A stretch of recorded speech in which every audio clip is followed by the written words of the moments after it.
Yisroel Bernath here, co-host of the Kosher Wine podcast with Dr. Kenny Friedman. A few days ago, I had the pleasure of hosting an incredible evening in Montreal. I felt like a conductor. It was Yaacov Oryah, the legendary Yaacov Oryah's first trip to Canada. And so I thought, if I'm going to do this, I want to do it right. And I paired him up with one of the most talented chefs I know, Yossel Backman of YB Experience. And it was a magical night. A jazz trio, about 50 guests. We paired 7 of Yaakov's wines with food that absolutely complemented the wine perfectly. And so after the event, we were a bit exhausted, but I sat down with Yaacov and Yossel to talk about the pairing, and we got into Yaakov's history, winemaking history, his story. We spoke about a lot of the wines. We got Yossel in speaking about, kind of complementing those wines with some of the foods. The conversation was about 2 hours, so you'll have to bear with us on this one. We definitely geeked out quite a bit on just wine and food, and I haven't seen an event or an experience like this. I'm sure there are, I just don't know of them. Actually, preparing for it, Yossel and I sat down and tasted each of the wines that we were going to pair, and we spent a lot of time working on each of the flavors to bring out those flavors. And so I actually did record that, and if anybody's interested, if you really want to geek out and get like the behind or under the hood of how we made the event, you can message me and I'll be happy to send you that video. It's like, I think probably 3 or 4 hours of just going over each of the tasting notes and trying to figure out what would pair with it. I mean, we had some incredible pairings. For me, we did a kosher filet mignon with pomegranate glazed carrot and like layered roots and this deep savory juice, and we there was just a beautiful pairing. For me, also the most amazing was a dessert. We took Yaakov's late harvest Gewürztraminer and we jellified the wine, and then with poached pear, lychee, rosé sorbet with pistachio, ginger, and this soft floral sweetness. It was like a physical food construction of the wine. It was like eating the wine. It was something I've always dreamed of experiencing, but had it for the first time. We took Yaakov's Light from Darkness and paired it up with this, like the silken spaghetti squash soup that was infused with a chamomile oil with chive and white pepper. It was to live for. I don't like to say the other one. It was to live for. We had a lamb riblet with black garlic. It was like glazed in black garlic and like anchored by smoke, very slow, really slow, and lifted with cherry. And we paired that with Yaakov's human touch. We talk a little bit about it in our conversation, some of those pairings, but a lot of the conversation is really about Yaacov and about him and his winemaking. And so I'm here alone without Kenny because I ended up doing this conversation live in Montreal.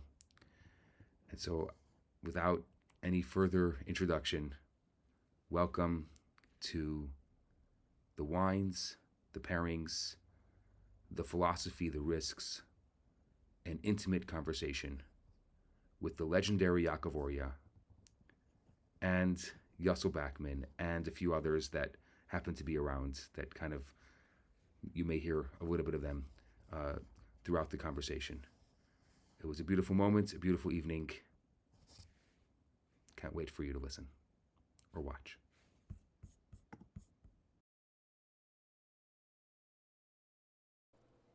We're here. We're in Montreal. Montreal. And After a night like this, you might forget where you are. For a moment, I forgot. We're in another world. So it's an honor to have both of you on the podcast for the first time. Yaacov Oryah from Yaacov Oryah Wine and the Pinto Winery. Yes. And Yossel Backman, the chef. And tonight we hosted a wine pairing of many of your wines. Fascinating wine pairing, really. Not something I'm used to. It's usually something I'm involved with, and here somebody gave his own interpretation, and it was fabulous, really. Sharkoch did an amazing job. Yeah, I mean, it's easy when you have wines like yours. It's exciting. It's fun. I want to talk about the food in a second, but Yaacov, what? Give us a little bit of a picture. I think we're just going to parachute in. Okay. And then my hope is that we'll kind of parachute out. I want to talk about you. I want to talk about the wine. I want to talk about your background as well. But we'll just start kind of where we are. What fascinated you about tonight? First of all, Montreal. I mean, I didn't see the city. I landed an hour before the event. But the crowd here, I mean, it's something you told me about for a long time. And I found here a crowd of people that enjoy wine, appreciate wine, of crowds I didn't expect them to enjoy wine. There was a whole group of, a Hasidic group that was here that was fascinating to me. You know, it's not what I would expect people that will come to, first of all, come to a wine tasting or food and wine tasting. And secondary, their interest, their understanding, their involvement, it was just lovely. You told me a while ago that that wine is made maybe in Israel, but it's consumed in Montreal. And I thought about that because as a wine industry in Israel, not just myself, but the industry, we go put a lot of focus. Whoever exports to America gives attention to go to America, to go to the tastings, to go to the KFWE, to go to the events, to go to California, and like, why not Canada? Why not Montreal? And I'm happy I'm here. I'm happy to meet the people. I'm happy to be able to present my wines personally. I'm very, very happy for the opportunity. Yeah, and a lot of people here drink wine as part of the culture. I think maybe especially in Montreal where it's French culture. Mm-hmm. So people are used to having a glass of wine with dinner. It's not shocking for somebody on a Tuesday night to have a glass of wine with dinner. And maybe it's not like that in other places. It's not in the kosher world as Right. much. Right. And so people drink wine, and they also drink good wine. And your wines are fine wines. Thank you. And I think a lot of people here, listening to the conversations of people having just about the wine, I think it shocked them. People are used to large fruit cabs from Israel. And I'm not saying anything against it. But what was amazing to me is we had 9 wines here tonight and there wasn't one cab. And none of them were overripe and heavy. Right. Or over-oaked. Or over-oaked. You know, that makes me very happy. Is the video supposed to be working? Yeah, the video's working. Ah, okay. Good. Yeah. It's better not to see yourself, right? So, this was, for me, a dream come true. To take your wine, which I love so much, to present it in the best way possible, and to pair it up with Yossel. And that's why I'm happy to have Yossel. I'm happy to have you here as well. Yossel and I, preparing for this event, we sat something just like this. We literally sat Literally, just like laptop, this, bottles of the wine, laptop, glasses. the video in front of us, because I wanted to kind of give an under the hood of what it took to create an event like this, and that just kind of introduce the kosher world to the idea of pairing. That food can bring out the flavors of the wine, and your wine specifically is the kind of wine that does very well with food. Not every wine, you can say that all of a sudden you have a wine and it's good, and then you add food to it and it becomes spectacular. Your wine does have that kind of feel to it. And so we sat like this for hours, talking about each of the notes, which foods we thought would pair well, and then, I mean, Yossel, what you did the past few days, I don't know how you're still awake. I don't either. Maybe you need another glass of wine. We're going to get to that soon. It was, I mean, every single dish. I've hosted many wine tastings. I don't often get to sit down, but Sarah and I were talking before the night, and we said, we're going to sit down and have every single dish tonight, just to be able to appreciate and enjoy every one. It just, the night, boom, boom. And then the dessert. Mind blowing. Really.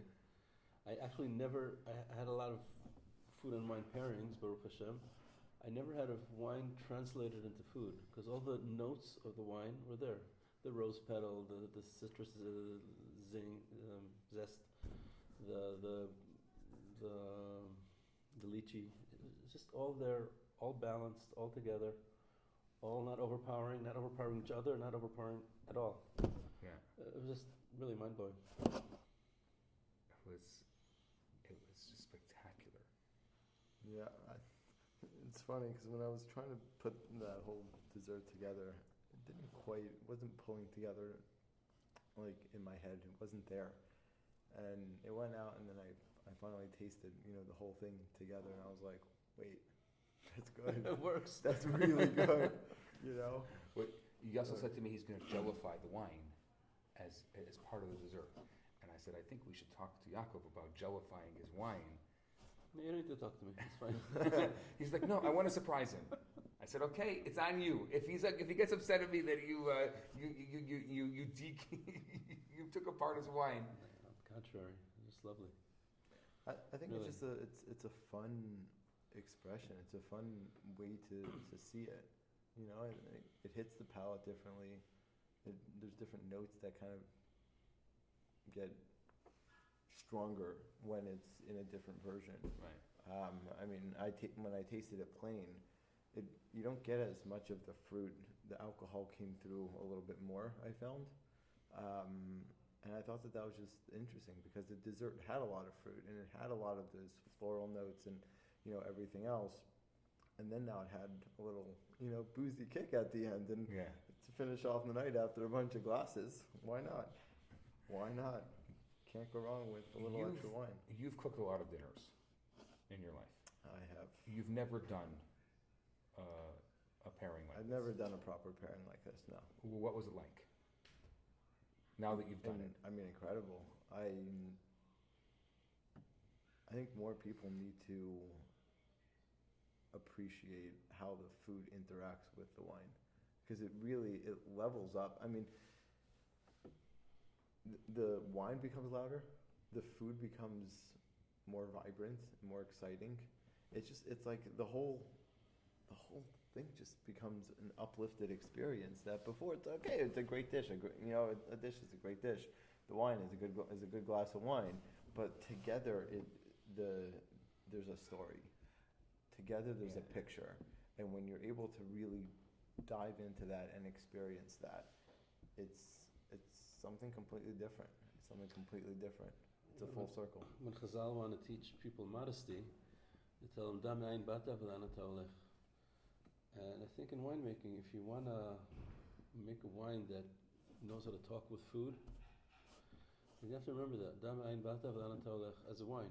That means you're not there to show kochi v'osim yadi, but you're there to eventually meet a food, a dish. So maintain your proper place. Be everything you could be, but don't be there to impress. Be there to enjoy. I think the key was to be able to meet the food and not overpower it, or to meet the wine and not overpower it. when I was eating, which was very different than planning, I was wondering, and maybe this is a little Talmudic of me, I have to use my Talmudic thumb, do I drink the wine and then eat the food, or do I eat the food and then drink the wine? It's a machloket Beit Hillel and Beit Shammai. Exactly. Do both. The truth is, it's a different experience. It's not the same thing. Yeah. And sometimes one is better, and sometimes the other is better. Because think of it, if we talk in wine tasting about finish, that what you swallow, and what stays in your mouth afterwards. Yeah. And what's the sense of a finish? It lingers. Okay, that's nice. But if you think of food and wine pairing, the finish is the reception committee for the bite. Right. What's left in your mouth afterwards is going to be part of the bite, and it's going to blend with it. And that's where the magic happens. Yeah. That was what was most interesting, because you would think you want to drink the wine first, and then you eat the food, and then so I did that every single time, because and I think maybe like it kind of does it make sense that it kind of creates something in your mouth, that having the wine first and then the food, and then doing it the opposite, all of a sudden it brings out it, like the food becomes bursting with flavor. I think so.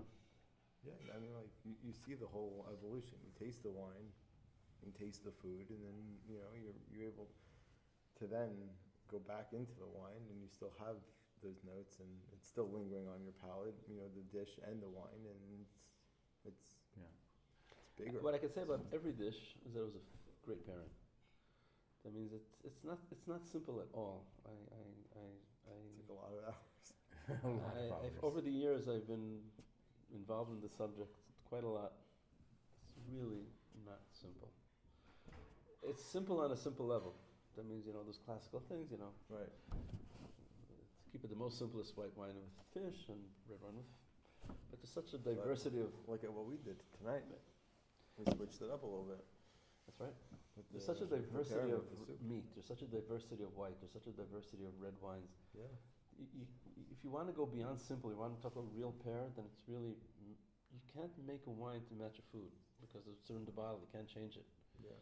The art is preparing the food to match the wine, which is what you did. After doing this, sitting with Yaacov now that the event is over, do you have any questions? Do you have any things that you want to clarify now that you have interacted with his wine in a way that booking a flight and going to Israel. But beyond that, because you've interacted with his wine in a way that most people haven't. Yeah. That's right. Jellifying the wine. Sorry. No, I mean, I don't know if there's particularly a question about the wines beyond I need to get more and drink more of it. But I guess I'm a little fascinated just about you and how you ended up making wines like this as opposed to everything else. Somebody said to me tonight, they were keeping track, and she said to me, so beautiful, how great is God, she said, that we tasted 23 different varieties of grapes tonight. That there's not one variety of grape or two varieties of grape, but we tasted so many different varieties of grapes. And I said, wow, how beautiful a thought. Yeah, I never counted it myself. To answer your question, I think there's answer on two levels. One of them is reality and one of them is fantasy. The reality is that when I knew nothing about wine and I wanted to learn, so I started with the wine tastings, and I happened to fall upon an importer of Burgundy wines and the top names of Burgundy. And all I knew for the first 2 years of my becoming familiar with wines was very refined Burgundy wines. And they're not tannic, they're silky, they're full of flavor, but they're gentle, they're refined. And I think that set the benchmarks for my palate. And that's the reality. And, and the fantasy is that, I don't know why, but I always had a fantasy in my mind that food and wine belong together. I don't know why, because I didn't come from that kind of house. But in my mind, that's that. I don't know why, but that was the fantasy, and I always had that in mind when I was making wine. And the truth is that my wines became accepted and popular in the restaurants in Tel Aviv. And then maybe there's an effect of a chicken. What comes first, the chicken or the egg? Because once you're working with restaurants, you make wine that fits restaurants, or it's because I'm making wine for restaurants. I got there, I'm sure it interacts. Right. But I believe wine is a beverage, and we should remember that it's not there to impress. It's there to be consumed with friends, with food. Yeah. Take us back. You just kind of touched on it. How did it all start? I don't know. I mean, I don't know why my drive to wine developed. As I said, talking this evening, my familiarity. My acquaintance with wine was through Kiddush as a kid. I never thought of it as a beverage. It was a Kiddush al Kedusha. You don't want your tefillin to taste good. Right. You don't want the talis to feel good. Do it. Hashem chose that we should honor Hashem with wine. So it has to be from grapes and fermented. And and then after I was in the army, I came to the United States, and I was staying by family here. And for the first time, I tasted wines that tasted good. And that was a revelation. do you remember which wines those were? I think it was Lambrusco from Italy, and there was some wines from California, which I don't remember, but I remember there were two of them that actually tasted good. Somebody that didn't drink wine, and it became like a small hobby. Like when I would make kiddush, I would open 2 bottles instead of one, and compare the tastes. This tastes this. I didn't even know how to give it names, but they were different. And then at a later age, I got a gift of a book about all the wineries in Israel. And That wine journey book? yeah, Shvili Yain. Yeah. And it said there that there was a winery called Saslov, and Barry Saslov taught how to taste wine. And I thought, till that point, that wine tasting is something you're born with. Like there's some unique individuals that somehow similar to aliens have that ability to taste wines. I didn't think it's something you can learn, and I was fascinated by the idea. So I went to wine tasting, and then I saw that you could also learn how to make wine. So that year I also learned how to make wine. Who taught you? My initial wine tasting with Barry Saslov, and my wine making course was in Yaacov Oryah, which is a house for a lot of wineries that developed from there. Really? Yeah. And who's the winemaker there? Barry Saslov was the person that founded the school, but then they separated, and Nir Shacham is a winemaker, and he educated many people that eventually opened wineries. And he taught them how to make wine. Wow. Fascinating place. But you weren't young at the time. No, I was already married with 4 kids, and that's around the amount of knowledge I was able to get. Wow. You were born in Israel? No, I was born in the United States in New York, and I moved to Israel when I was 5 years old with my parents. And then you came back to the States for a bit? And I grew up in Bnei Brak, and then I went to the army, and then I came back to the States for a bit, and then I got married. Then went back to Israel. Wow. And so after you learn winemaking, what do you do? I took 2 years, two courses. 1 year was just to make a jug of 25 liters, which it's a very good school because they teach you everything you need to know on those 25 liters about following the maturation of grapes and processing the wine and mixing and all the analysis that you need to do. So it was a good school. The second year, I rented a plot, and I did a whole barrel, and I did all the treatments from the winter pruning by myself. And the third year, I already opened a winery, 2026, 2006. 2006, and what was that winery? It was called Asif. It didn't last long. It lasted for like 5-6 years. The first year, the idea was to buy raw wines from wineries and make my own blends, which was fascinating, but had no future. You can't. There was no ability to create any consistency with the product, because sometimes you buy Merlot, sometimes you buy Syrah. To be able to make any kind of consistency of quality, of grape type, of anything was impossible. So it only lasted 1 year. It's fun because it's whatever's in the fridge, and you make a cholent or a dafina. Yeah. It's basically when you're working with the court. Not exactly. I used to go into wineries and taste barrels, and I was able to remember the flavor and think that will blend good with the barrel that I tasted in that winery. Wow. And I was able to put in a blend in my mind and then buy them and actually do it. And why were the wineries willing to give you those barrels? Well, all wineries have a cash flow problem. So there's 3 categories of wine. There's wines that I want to buy but they don't want to sell. There's wines that they want to sell but I don't want to buy. And there's in between the medium range that they're willing to sell and I'm willing to buy. And if you're able to come up with a good idea of what's available and a little bit from here and a little bit from there, and put together something that creates something good. So you're going around and you go to one winery, you taste the barrel, another one, oh, that could be an amazing blend. Yeah, that's how it was. I learned a lot from there. It was fascinating, but I couldn't continue. And the year afterwards, Barry Saslov was making a kosher run. The winery was not kosher, but he had a kosher wine that was making by Carmel. It's called K by Saslov. And the head winemaker of Carmel changed. And he didn't get along so well with the new winemaker. And he told, if you open a production facility, then I will make my kosher wine with you. So that's what I did. I opened a facility, and the year after being actually a negociant, I was buying wines and making my own blends. So I lasted 1 year as a negociant, and then I became a producer. And what was the name of that winery?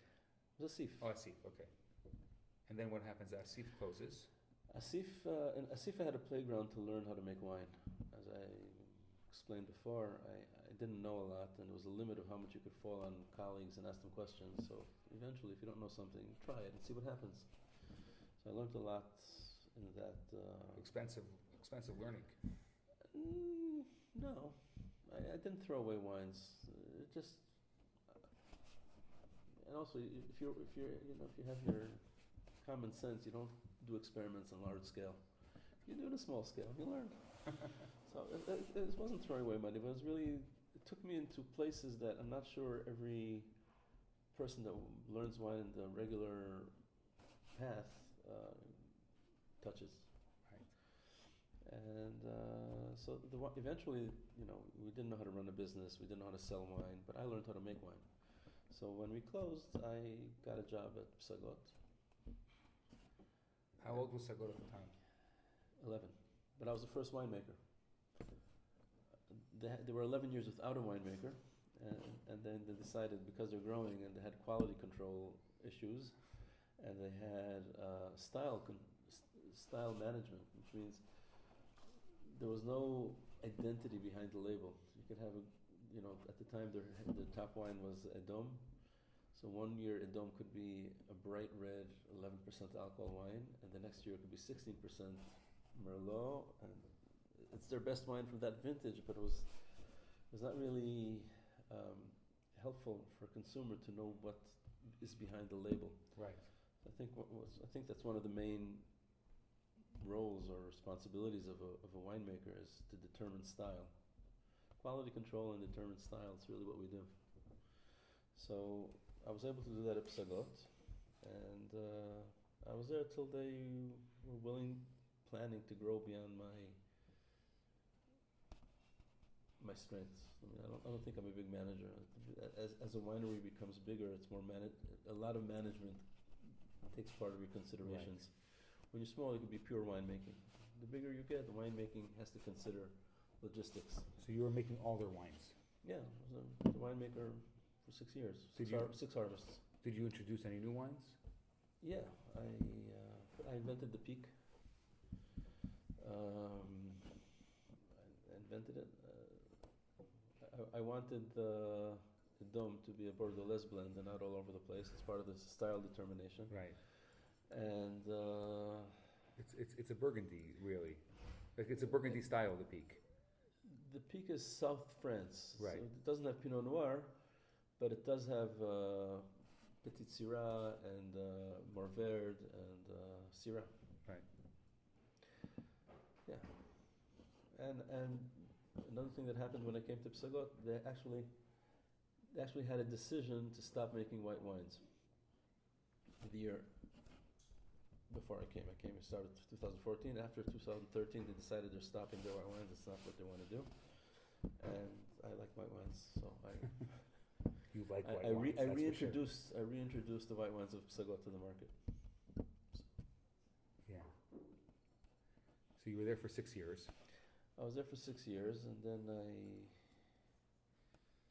I requested to leave, and I was planning to, enlarge my private label and just do that. When did you start the private label? I started the private label at the last year of Asif. Asif was not able to make wine in its last year. We had inventory that we didn't know how to sell, so we took a consultant, and he told us, you can't buy grapes because you can't pay for them. You have to sell what you have, and then eventually maybe go back to producing, and I didn't want to miss a harvest. So the winery owed me a lot of money because it didn't take my salary, because the winery couldn't pay me my salary. So I used part of the debt as a service winery, as if I was a customer of the winery. I was using what that winery owed me to pay for the production. And I sold futures. I sold wines, actually grapes that were not harvested yet, as a future wine. And I made the Chalom Baspamia. And I actually sold the wines in cash. And I sold enough wines to buy the grapes and pay for the gas going to pick them up. I borrowed a car from a friend. And eventually I made more than, I was able to make more than what I actually buying the grapes needed. So I had some left. You come to Israel, I'll taste them with you. 2011, they're doing great. Wow. That's the Chalom Baspamia 11. Yeah, the first one. Wow. I just tasted it last week, 2 weeks ago. I love the Chalom Baspamia. We had the 23 tonight, and it's just incredible. It speaks the language of Yeah. Rioja. It also speaks the language of Mediterranean terroir, which is what Israel really is. That's true. There's, again, I don't know if it's style or Mediterranean grapes or the climate, but it's definitely part of my inner belief that a wine is not there to challenge you. Yeah. It's just supposed to be drinkable and flavorful and enjoyable. You like using Mediterranean grapes. I really appreciate that. I think that it's really being in touch with the climate, and It's being in touch with the climate. That's really what it is. It's just doing with what works. yeah, like I think that a lot of these French grapes, they're fighting the Israeli climate. Like yeah, you can grow them, but it's a battle. It's not only a battle. They're never at their prime. If you look at a Cabernet Sauvignon, as big as they could be when they're overripe in Israel, they're going to age for between 8 and 12 years. They're never going to reach a 30, 40-year aging ability that they have in Bordeaux. Right. They don't have the refinement. They don't have they're a little crude. They don't even have the control. True. But I think that control does a lot for French wine, and it's not in Israel at all. It's not easy. I'm telling you from my perspective that I try to reach it. It's not easy because we have a lot of sun, and the sun makes the wines sweet. Right. Not sweet with sugar, sweet Right. with that sweetness. And the control that sometimes we were able to get is maintaining it within the sweet red cherry, and not a date juice, and not something that's brown Right. and raisiny. But it's not easy. It's really not. It's a lot of fun. You could work with canopy management. You could work with yields. Sometimes if you have high yields, it ripens slower, so that could help. If you don't have direct sun, so the growing hormone of pyrazine won't be broken down as well, so it'll be a little more green and not so much black. It's not easy. Yeah. It's not simple. It's not that you say, okay, I want to do it that way, so that's what I'll do. It's not. It's a lot of trial and error and partial success. Yeah, now see like some of these really like these Mediterranean grapes. The Chambas Pamia with the Tempranillo is a great example. How many people are making Tempranillo wine in Israel? I don't know. Not many. I remember Binyamina and their lower series used to have one in Hayogev. Wasn't anything. I'm saying a fine wine, one of the finer wines in Israel. I don't know. Right. My point exactly. Actually, I don't know. So you're 6 years at Sagot, and then what happens? So you leave Sagot and you go. I think Yaacov Berg appreciated my request because he also knew that I'm not a big manager. You know, it's not my strength. And I helped him find a replacement, Sam Soroka. And I was planning, as I said, to expand my brand, and that would be, just do that. And then I met the Pinto family. And the Pinto family, first of all, inspired me because people that with a vision and wanted to make good. It's a family that did good. They started a non-profitable organization to help high schools in the peripheral Israel. That all the resources go to the student and not to management and not to overhead and not to losses. And it is a big success. But the pilot was in Yerucham, and they got involved in Yerucham, and they wanted to follow Ben Gurion's vision of making the Negev green. So they made a plantation of argan trees, Moroccan oil. And the one in Sde Boker succeeded, and the one in Yerucham did not succeed, and then they didn't know what to do. They have this plot, so then they decided to grow a vineyard. And then they decided if they're already growing a vineyard, may as well look some wine. And I met them really literally 2 weeks after I told Psagot that I want to leave. Wow. And the reason they met me is because they had in mind to open a winery, and they wanted to make their high-end wines in my service winery that I was running. So eventually, when they open a winery, they'll have ready wines to sell. The Yaacov Oryah brand was not a custom crush; it had its own winery. It managed a custom crush. Okay. I was not making my wines in Psagot. I was Livneh Winery, and I was the manager of the winery. I was a customer of the winery, and there were other customers as well. So they wanted to make their initial wines within that setup, and then they heard that leaving Psagot, so they just made their plans a little bit earlier, and they started to produce that year. They started to make white wines in 2020. Did Nana exist already? Were there other wineries in the Negev? Nana existed, yes. Nana's first yields were in 2009. And Ramat Negev existed for like even before that. Right. Sometimes 2004, 2003, they founded the winery. So they existed, but so what? Right. I can tell you, I didn't know Nana until I knew Pinto. Oh. Like I don't think people were noticing Negev wines at that time. I mean, maybe at least that's my own experience. Negev is an extreme environment, really. It's close to the equator. The radiation there is stronger.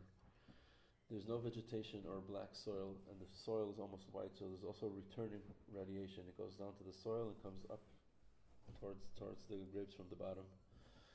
The soil is salty because it's under an ancient sea. There's other places that were under that sea, the Tethys Sea. But other places it rains, so it washed away the salt. Here it doesn't rain, so we have salt for thousands of years. And the soil itself is extremely poor. And it's also clay, so when it rains, it seals itself off and nothing penetrates. It's challenging. It's got to be absolutely insane.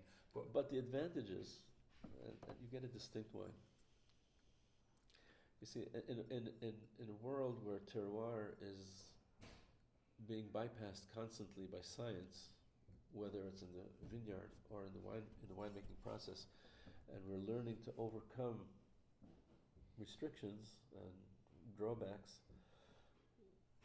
So you could say that the wines of the world are slowly becoming more and more like each other. Right. Like the wine, a Cabernet from Chile, and a Cabernet from California, and a Cabernet from Israel, and a Cabernet from Australia. And the high-end wines you'll definitely find distinctions, and the low-end wines you won't. They're pretty much the same.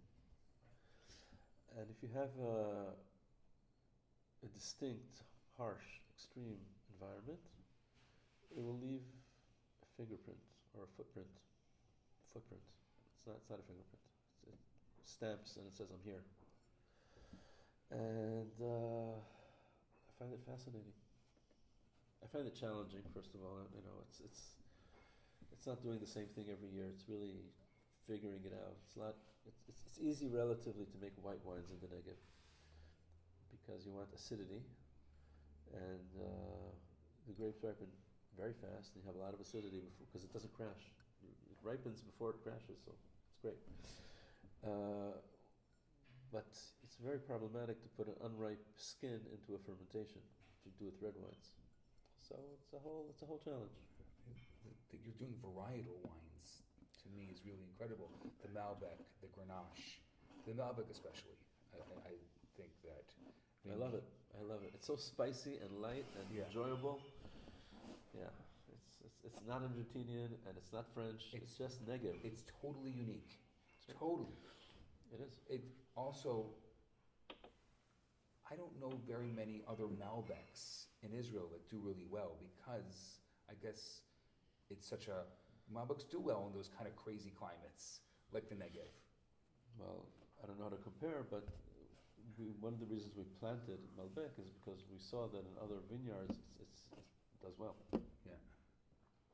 I mean, I think South America is a good example of that. Like, there's also all these different climates there, and it does well there. And I don't know if in the north, good point. They're made, but they're not outstanding. They're not. You don't get that acidity like that Malbec And the spice. Yeah, the spice. Bright red fruit and spice. That's what Pinto Malbec is. Yeah. It's vibrant. It's almost with electricity in it. Yeah. We also have a Shiraz, by the way. It's not brought. I don't think it's brought here to America. Nice Shiraz. Really? Yeah. Bitey? I didn't know how to describe it. It's meaty and vibrant and red fruit. It's again that's the advantage and the disadvantage of being in the Negev. You get something different, Right. and it's distinct. And sometimes it's an advantage because you're not like everybody else. And sometimes people don't know what you're doing. Like, what is this? Right. So now you're doing the Pinto and you're doing your own label. Yes. So I want to talk about. I mean, we had 9 of your wines from your label. We have a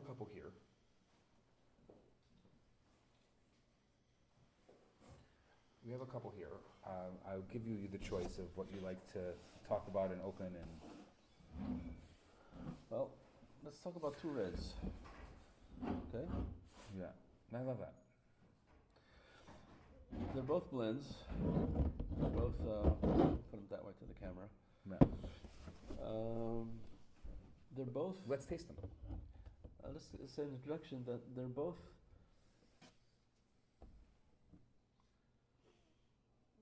curiosity. They're both curiosity to see what story foreign stories happen when they're told in an Israeli environment. Right. I mean, to me, when I see a Dream of Espamia, a Tempranillo Grenache Carignan, I think it's a Tempranillo Grenache Carnino. Like, I think of Rioja right away. That's what it is. It's not Rioja, but it's have Rioja in mind. Right. And it's never going to be Rioja. And I'm not trying to make a Rioja, but it's curious. I'm curious to see how the Rioja plays its characters playing their game or their role in a different environment. Right. Eastern Mediterranean, Western Mediterranean. Like you get the two ends of it. yeah. And the Duc Motif is actually an historical wine from the cold years of Burgundy, when the Pinot didn't ripen before global warming, and they would bring grapes from the Rhone to blend with the Pinot so that people could drink them. And again, it's definitely, it's not local today, but it's an historical locality. Let's taste them. Do you still like Burgundies? I love Burgundies. I work with Pinot Noir. I work with it from 2011.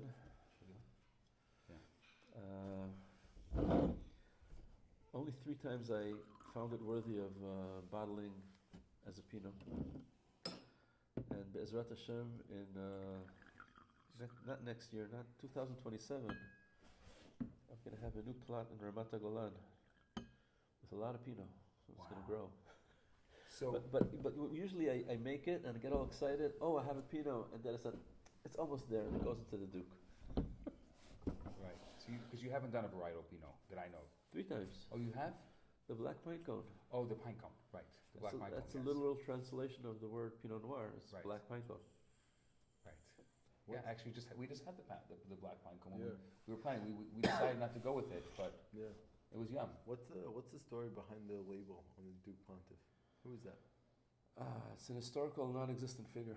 I love him. Oh. You did. You were talking about you love. Right away. It was one of my favorites. Who does your artwork? A friend of mine. He doesn't do labels as a job. He's doing it as a favor because he's a friend. He was a friend of mine from the army. He was actually my officer, and we stayed friends. And he does my labels. They're great. He hand draws them. I don't know if he does it by hand or by computer. He does it. So you're really going after a Burgundy with Duc Pontiff. That's what you're. No. I can't even attempt to say that. I mean, I can't even attempt to do that because a Burgundy would be Pinot. And from start, I'm adding here Grenache and Syrah, which by definition are not going to allow me to be Pinot. But there was a reason why they blended then Grenache Syrah into Pinot, because the Pinot was lacking. But then, historically, because of climate, it was too cold and it didn't ripen. In Israel, our Pinot is lacking also, for other reasons, the opposite, because it's very hot, and the Pinot does not perform very well in heat, and it doesn't give its full Pinot. So if you want to have a base Pinot, but with the chizuk, Right. so you get the Grenache Syrah, and it has to be a Pinot character. I mean, I don't want to put it at 25% Pinot. I wanted to maintain some aspects of the Pinot Noir, which is the silkiness and the red fruit and the bright red fruit and the good acidity, but with a little filling that the Grenache Syrah could give it. Yeah. So it's not meant to be a Pinot. It's meant to be what a Pinot in distress needs.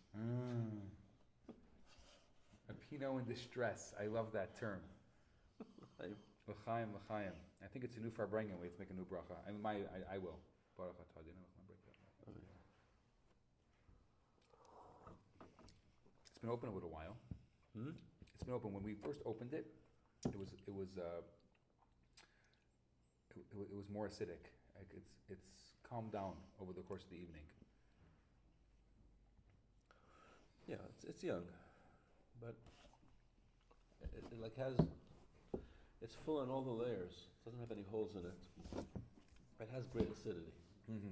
Does no, very much so. But it was very acidic when I first opened it. Yeah. Yeah. I mean, this is Not Hasidic.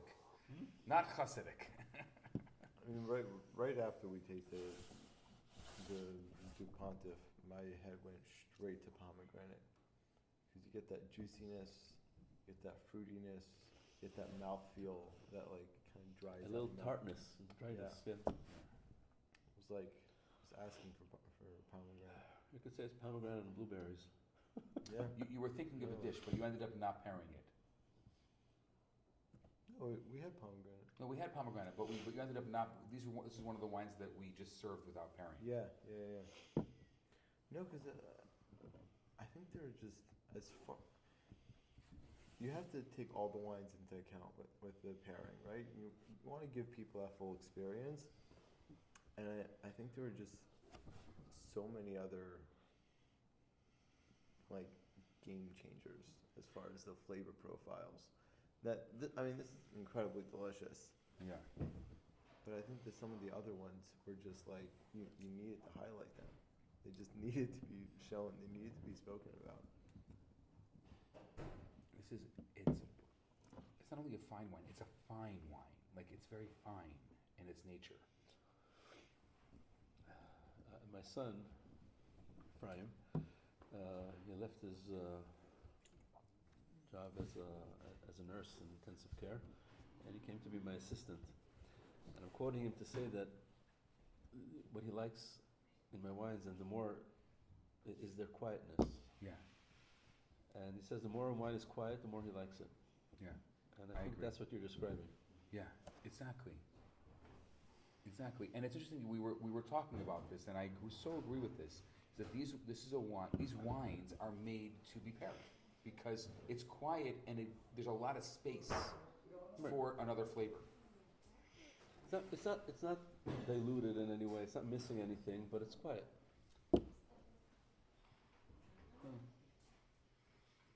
Yeah. Yeah. It's really incredible. It's really incredible. Any interesting notes that come out? Like, it's very, the minerality is really strong. The minerality is strong. There's cherries here. Yeah. There's pomegranate. There's blueberries. But to me, it's not the notes. It's the texture. Right. There's something full and silky at the same time. Full and silky. That's a great terminology. Yeah. I mean, that's what it is. It's so easy. Yeah. You know, we talk a lot in wine about notes, and I think one of the things that I focus on the most is texture. Yeah. Because I can do very little about notes. You know, if nature, that terroir gives it an apple or a pear or a pineapple, what can I do about that? I mean, but texture is my responsibility as a winemaker to make a wine that's structured well. And how do you do that? Yield, harvest, exposure in the vineyard, harvest date, levels of temperature of fermentation, levels of pressing when I press, and barrel management.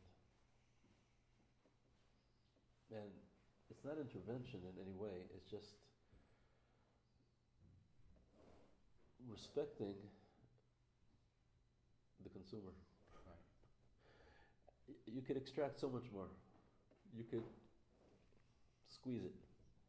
But why? The Jews, come on, we squeeze everything till there's nothing left. You could get more ripeness. You could get more extraction. You could get more tannin. Yeah. But hold yourself back and get a wine that's a beverage. Yeah. I agree. It's very easy to say that when, but when there's obviously cost you don't grow your own grapes, right? I have my own contracts. Which means that you have to take whatever. I commit to buy whatever comes out of the vineyard, and they commit to grow according to my instructions. And what would your instruction be different than, let's say, what they would do without you?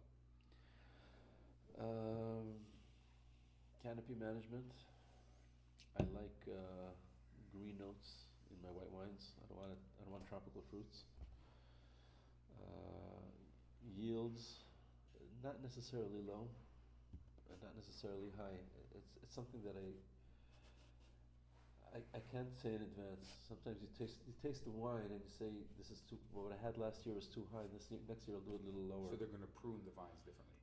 Yes, but that's why I have to work with the same vineyard year after year, because I could start off with some kind of standard just to start from somewhere, and then some grapes I'm going to realize that has to be more concentrated, Right. and some grapes on the contrary they didn't give enough flavor and I want to to be longer on the vine, so I'll maybe increase the yield to give it more vine time.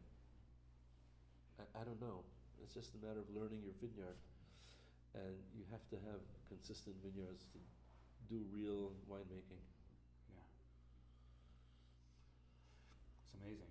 So in order for you to have that control, you have to commit to whatever comes out.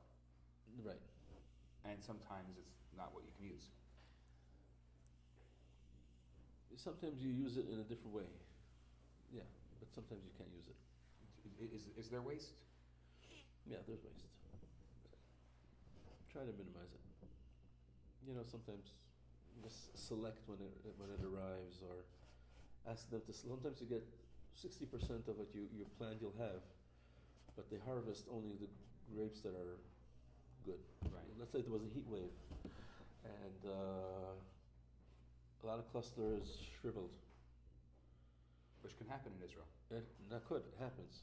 Right. And if I take my yield, I'm going to have jammy flavors and raisin flavors, and I don't want that. So I'll pay the price of quantity to get the quality, and I'll lose third or half So you're of the grapes. hand-picking those grapes. Oh, everything's handpicked, Wow. but that allows me to select. It's interesting because I've liked the Duke Pontiff. I've had it, the 21. More recently, I've had quite a bit of it. And this is much more vivacious. Like I could see, this is a much better yield. Yeah. This 23 that we're having now. In 21, you have more tannins. Yeah. And for me, the idea behind the Duke Pontiff, talking about the silkiness, this is a better structure. Yeah. Go to the Chalom Baspamia? Yeah, let's go to the home. You guys going? Okay.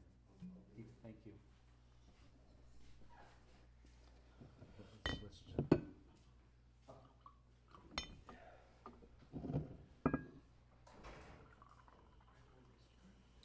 So this is your first wine, so obviously you're most proud of it because it's how you started. I wouldn't say proud of it. I'm saying definitely sentimentally attached to it. Yeah. Yeah. So I like Spanish wines. So the first time I saw it, before we ever had a conversation, I'm like, oh wow, this is a Spanish blend from Israel. That's amazing. Yeah, I like Spanish wines too. I like Rioja a lot. I like going to Mondstadt and to Priorat, and like there's some great kosher wineries there now. Yes. Or wineries that do kosher runs as well. And just going there, I mean, just wine country there, it's just breathtaking. The Carino Grana is a Spanish blend. Right. Because they both are originated in Spain. Also the Grenache and also the Carignan. Right. Aragon, that land strip. Yeah. Yeah. So when are we planning the trip? Yeah, exactly. To Israel? Yeah. We have to go. Now that we're going to open up a branch. No, we're opening up a 2011 Dream of Espamia. That was a promise. Now everyone's going to know. They're going to be like, when are we coming with you?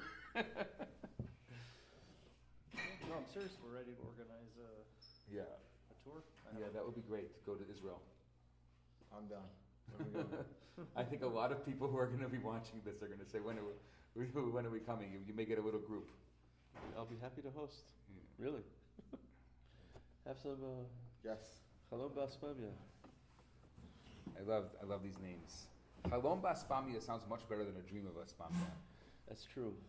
No, the Duke Pontiff was, as far as names, was the first one right away. I was like, I like this guy. I have no idea what this means. Cool character. It's Israeli wine. What is this? But who would ever think of putting such a Christian flavor on Israeli wine?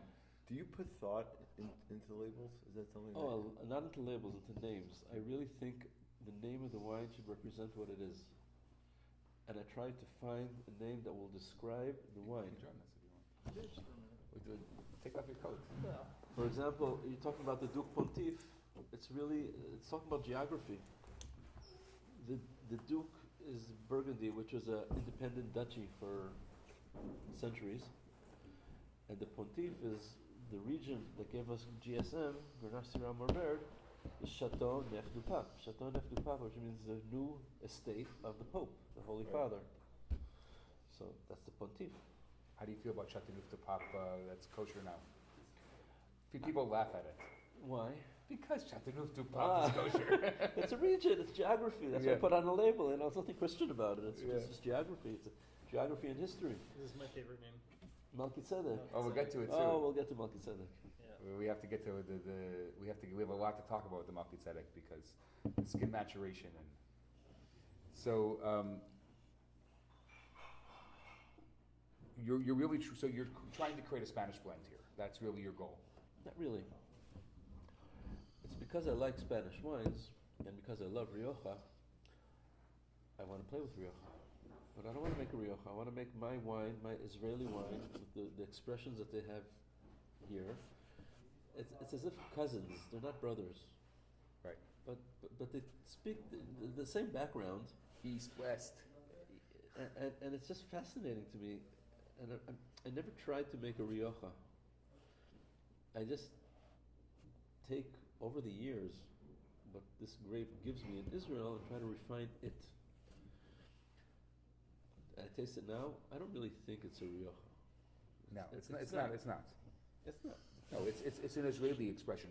I'd love to talk about actually for a moment what it's like dealing with making wine in Israel, like in the Holy Land.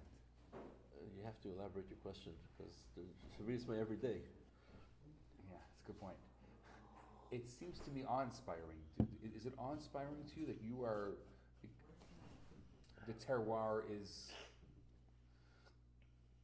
not just any place. You're not making wine in just some random European place or in some other, people make great wine in California and they make great wine in Italy and Spain and France, but this is... I'll answer in a more elaborate answer. You could refer to that on a spiritual level. We're back in our Holy Land and we're making wine and all that. And from a winemaker's point of view, it even upsets me because I want the wine to tell the story. I want us to be able as an industry to make wines good enough, impressive enough, quality enough, structured enough that we will stand on our own merits and not because of a background. I could be very happy about their background, but I don't want to use that as part of my story. I want the wines to stand by themselves. I want to make great wines in Israel, and I want the wines to be great because they're great and not because they're coming from Israel. Yeah. That's an aspect that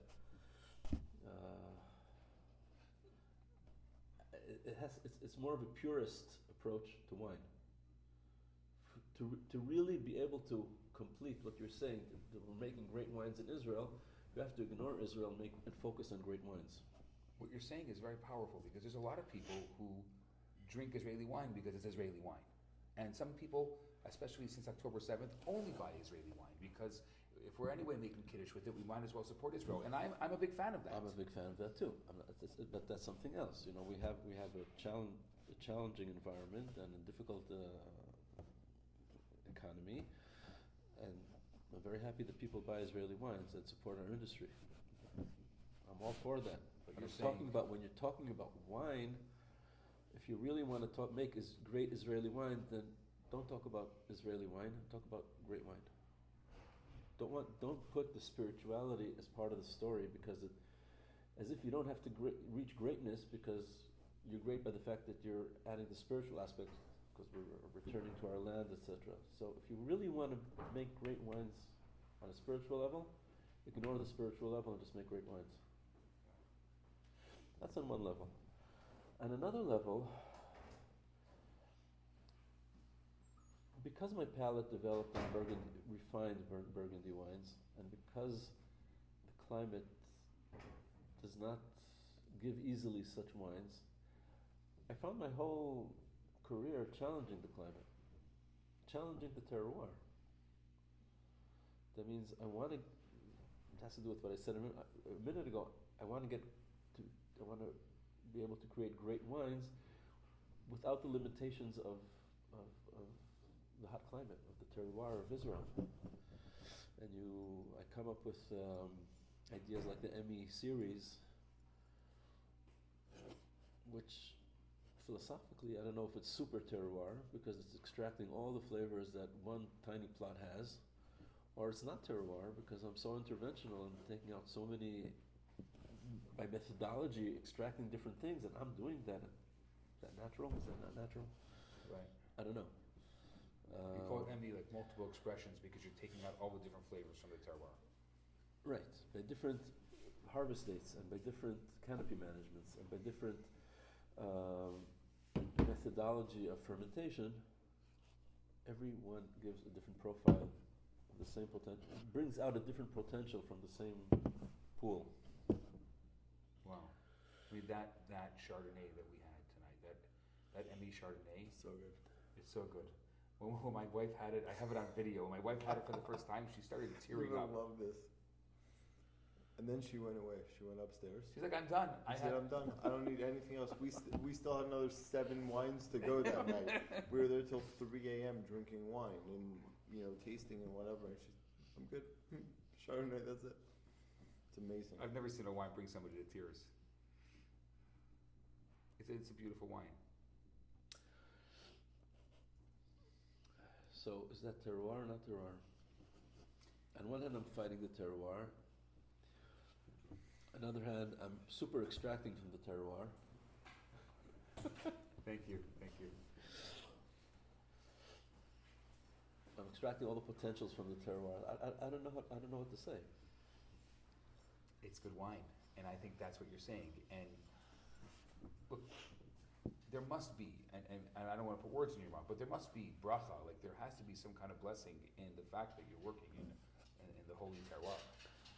I don't think I would be able to do what I would do if I'd be in California or Portugal. I wouldn't have the drive. I think the drive behind what I'm doing, is that I want to make great wines in Israel. Right. I don't give myself cut slack, or I don't know what the term is. Right. And he would say, give yourself a discount. I don't give myself discounts because it's a spiritual wine. That's what I was saying before. I don't want those discounts. I don't want it to be great because it's holy. I really want it to be good, but I want it to be Israeli good. I'm focusing on making. I'm not using the word greatness as an achievement, but as a goal. I'm trying to make great wines in Israel. You make so many wines. We had 9 wines of yours tonight, but it's not even half of your portfolio. No. Is there one wine or a vintage that, if I say this is a great wine that pops into your mind that you own, like one that say, wow, this is one that if I can get my hands on this one, makes me proud. Yeah. When I was in Asif, I was starting to focus more and more on white wines. So I realized at the time, 2009, 2007, all the white wines in Israel were mostly Chardonnay, mostly oaked. 2007 started to appear some unoaked, a little bit Sauvignon Blanc, and a little bit Gewürztraminer. And I thought to myself that if I'm going to focus on white wines, I have to have some special wines. So that's when I decided to make an orange wine, just a special white. And then I heard the story about Hunter Valley Semillon. And I never tasted the wine, but it was a great story. It's a story about Tyrell's Semillon vineyard in Hunter Valley. That the grapes, because it's hot and humid, the grapes would rot. And to avoid rotting, they harvested before time.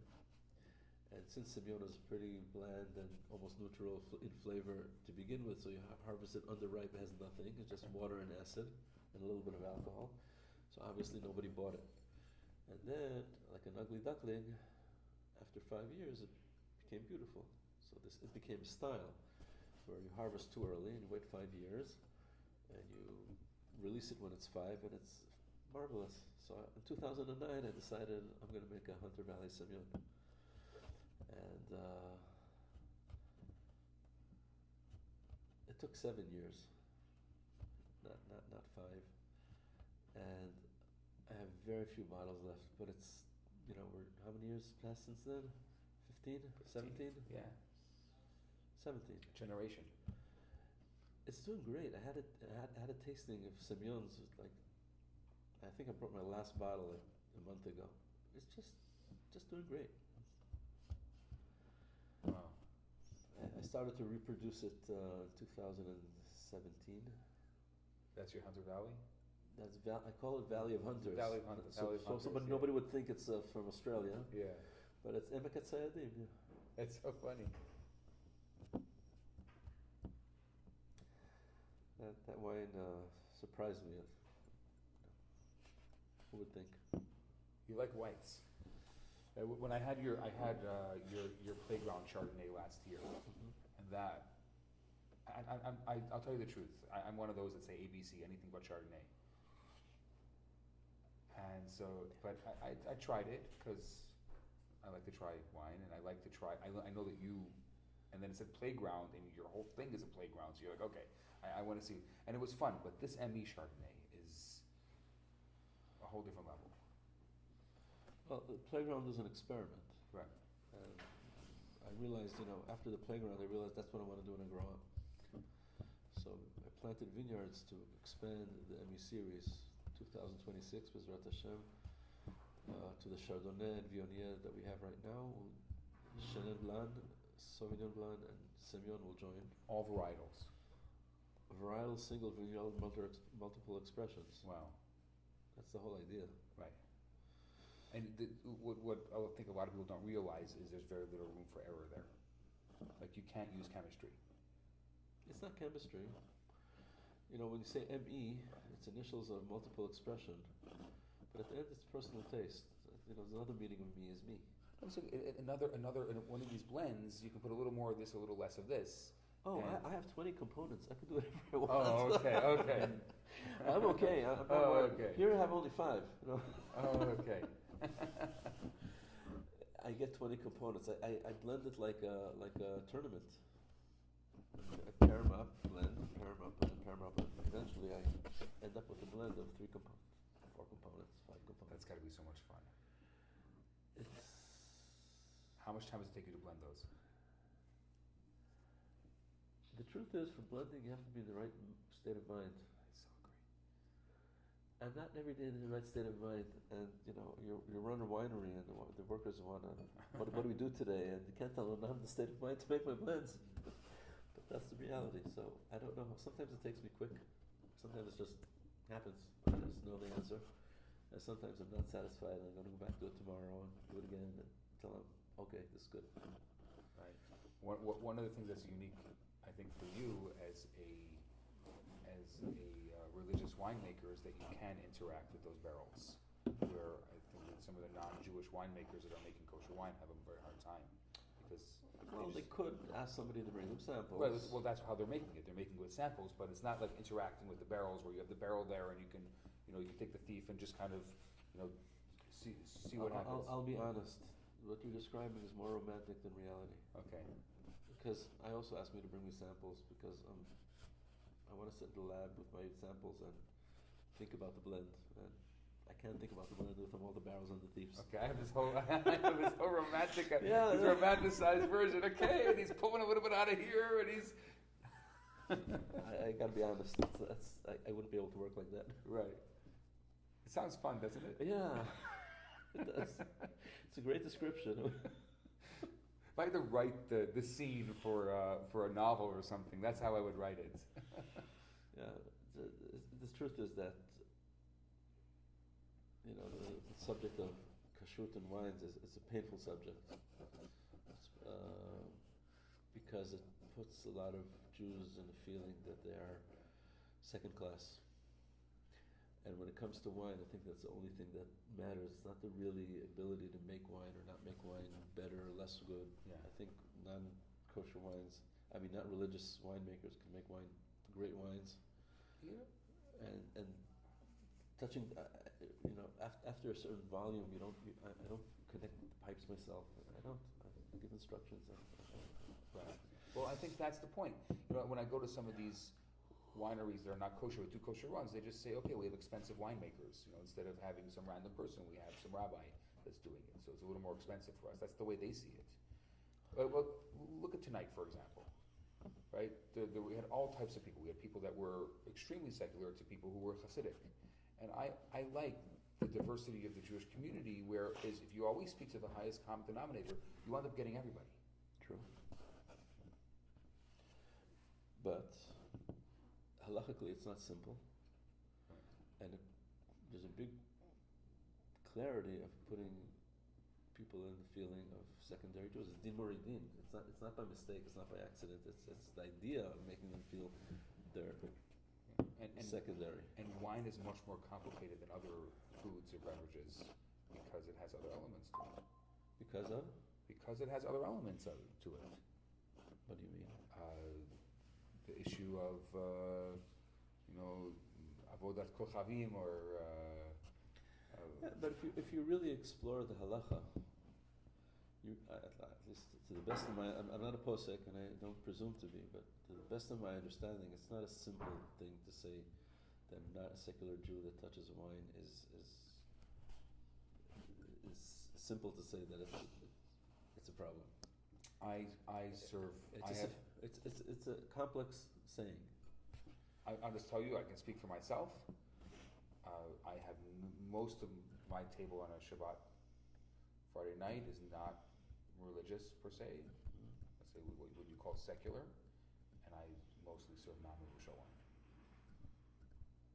to my table. I mean, there's a whole different conversation about Mavusha versus non-Mavusha, and I don't think we had one Mavusha wine here tonight. No. Do you have a Mavusha wine? No. Right. And so we had people here that were not religious. The way we get around it in an environment like this, which I think is very common, is that, and I do this at my table also. You and I serve. You and I served tonight. Nobody had a problem. The religious people didn't have a problem. The secular people, they're served. It's part of the evening. And I always say, if you're a guest in my home, I'm serving you. And that's it. That's good. and nobody says two things about it, and that's how we get around it. But that doesn't mean that there's anything wrong. I'm not a posek. I just know that it hurts. Yeah. There's crowds in Israel that it hurts them. I understand that. Especially, there's a lot of winemakers in Israel that are not religious.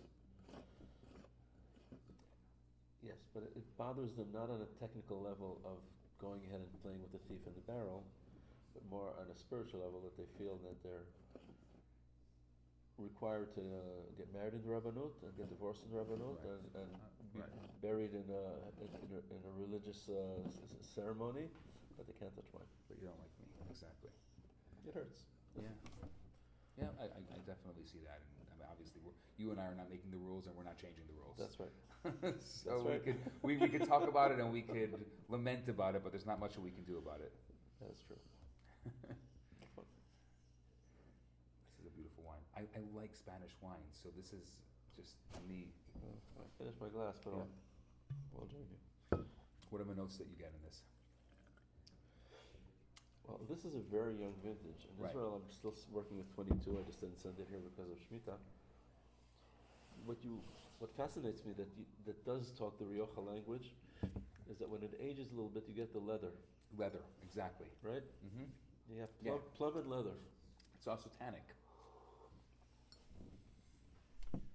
I would say it's more tannic than a Spanish wine. Yes. Spanish wine is more acid and less tannin, or at least their tannins are more refined. Yeah, but I think that's true of a Tempranillo in general. What's interesting about some of these Grenache Carignans, let's say from Mondstadt or from Priorat, is that the terroir there is clay and slate. So you're getting like that minerality where you don't have that same minerality here. No, you don't have it here. Yeah. That's right. I planted a vineyard last year, 2025, for all my red wines that are scattered to be in the Ramat HaGolan. And it's on volcanic soil. And I I don't know when I'm going to be going. I'm excited. All my reds are going to become from one single vineyard now. All of them. All the what I need for Chalon Basfamia, what I need for the Duke, everything. It's all going to be in one vineyard. You have my blessing. The volcanic soil in Volcanic. Israel, it's just... It's going to change my portfolio. Yeah. And I don't even know where it's going to go, but We gotta keep up the tradition. What's the truth? Baguettes, crackers, Yes, something. yes, absolutely. But bring us food. We're hungry. I'm starving. Yeah. You guys all wined and dined today. I forgot to eat. So eat something. it's Mazonos, right? Yeah. This homemade, all this homemade bread and crackers are unbelievable. What's this? Something spicy here. There's a tang to it. Tomato powder. Okay. There's homemade tomato powder, and there's. Did you dehydrate the tomatoes yourself? Mm-hmm. And there's fennel pollen, and there's a little bit of salt. What's up? Kosher salt. Yeah. And then it's brushed with garlic oil. The person who you sent shopping said to me, I brought back kosher salt, and it wasn't that kosher salt. So apparently, apparently I heard that there are different levels of kosher salt. It was very funny because most of the shopping is okay, fine. I'll buy what you tell me. I'll buy what you tell me. He bought me one of the like Lior kosher salt, whatever. And I can't stand it. Whatever. That's not a separate podcast. My opinions on salt. And so he goes. So I said you have to get this one from IGA. Fine. So he goes back and he gets it. And he sends me a message. It's like $21 for a box of salt. I was like, dude, we need salt. But no, Apparently we need salt. no, Somebody handpicked those makes a difference. kernels one by one. It makes the difference. Yes, I have a question. Do you have something spicy that we can add to this? I'm sure there's something. I Some suppose. chili, some oil, something. Yeah. This, I mean, yeah, I know. I know exactly where you were going. What do you get here? I mean, the tannins kind of are overtaking, but there is. I mean, the obvious blackberry. That's there. I mean, there's fruit, right? So you have like a little blackberry, Get the sour cherry. sour cherry, exactly. I was thinking like over sour cherry almost. There's real sour cherries that they're used for in the food industry. You don't eat them. Right. Called vishinyak. You know what I'm talking about? Yes, we grow them here in Montreal. Oh. I actually have a Vizhnyak cherry tree in my backyard, and I make a liqueur with Liqueur it. from it? Yeah. Right, yeah, yeah. I mean, my father used to make cherry herring, so I continued his tradition. Oh, They're gonna have to wait. is it the morning in Israel already? It's morning in Israel. That's it. We've gotten to the point where it's morning in Israel. It's The amazing. truth is, this wine, it's enjoyable, but its characteristics need time. Yeah, I think what's interesting is, so I always say there are not many wines in Israel that I would wait 10 years for. Like, I can count on one hand how many wines you can wait 10 years, and that it'll Improve. It'll A improve. lot of them survive. Yes. I'm not sure how spicy you were going, but that stuff's got a kick. Can I use one of your?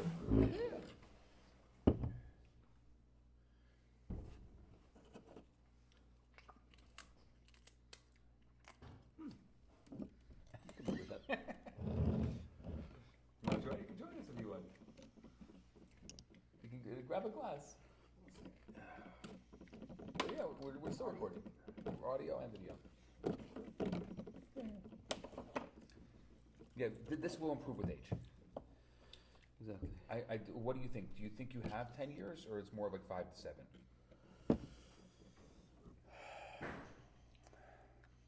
I don't know.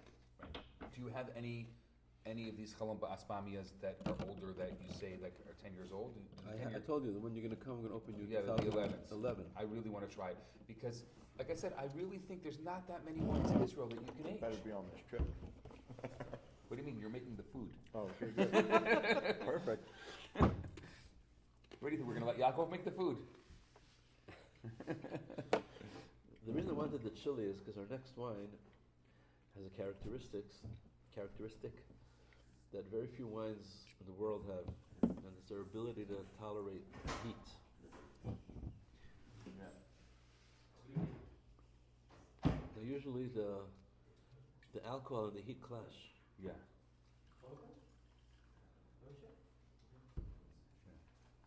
I don't know if it's not too hot, but it's worth trying.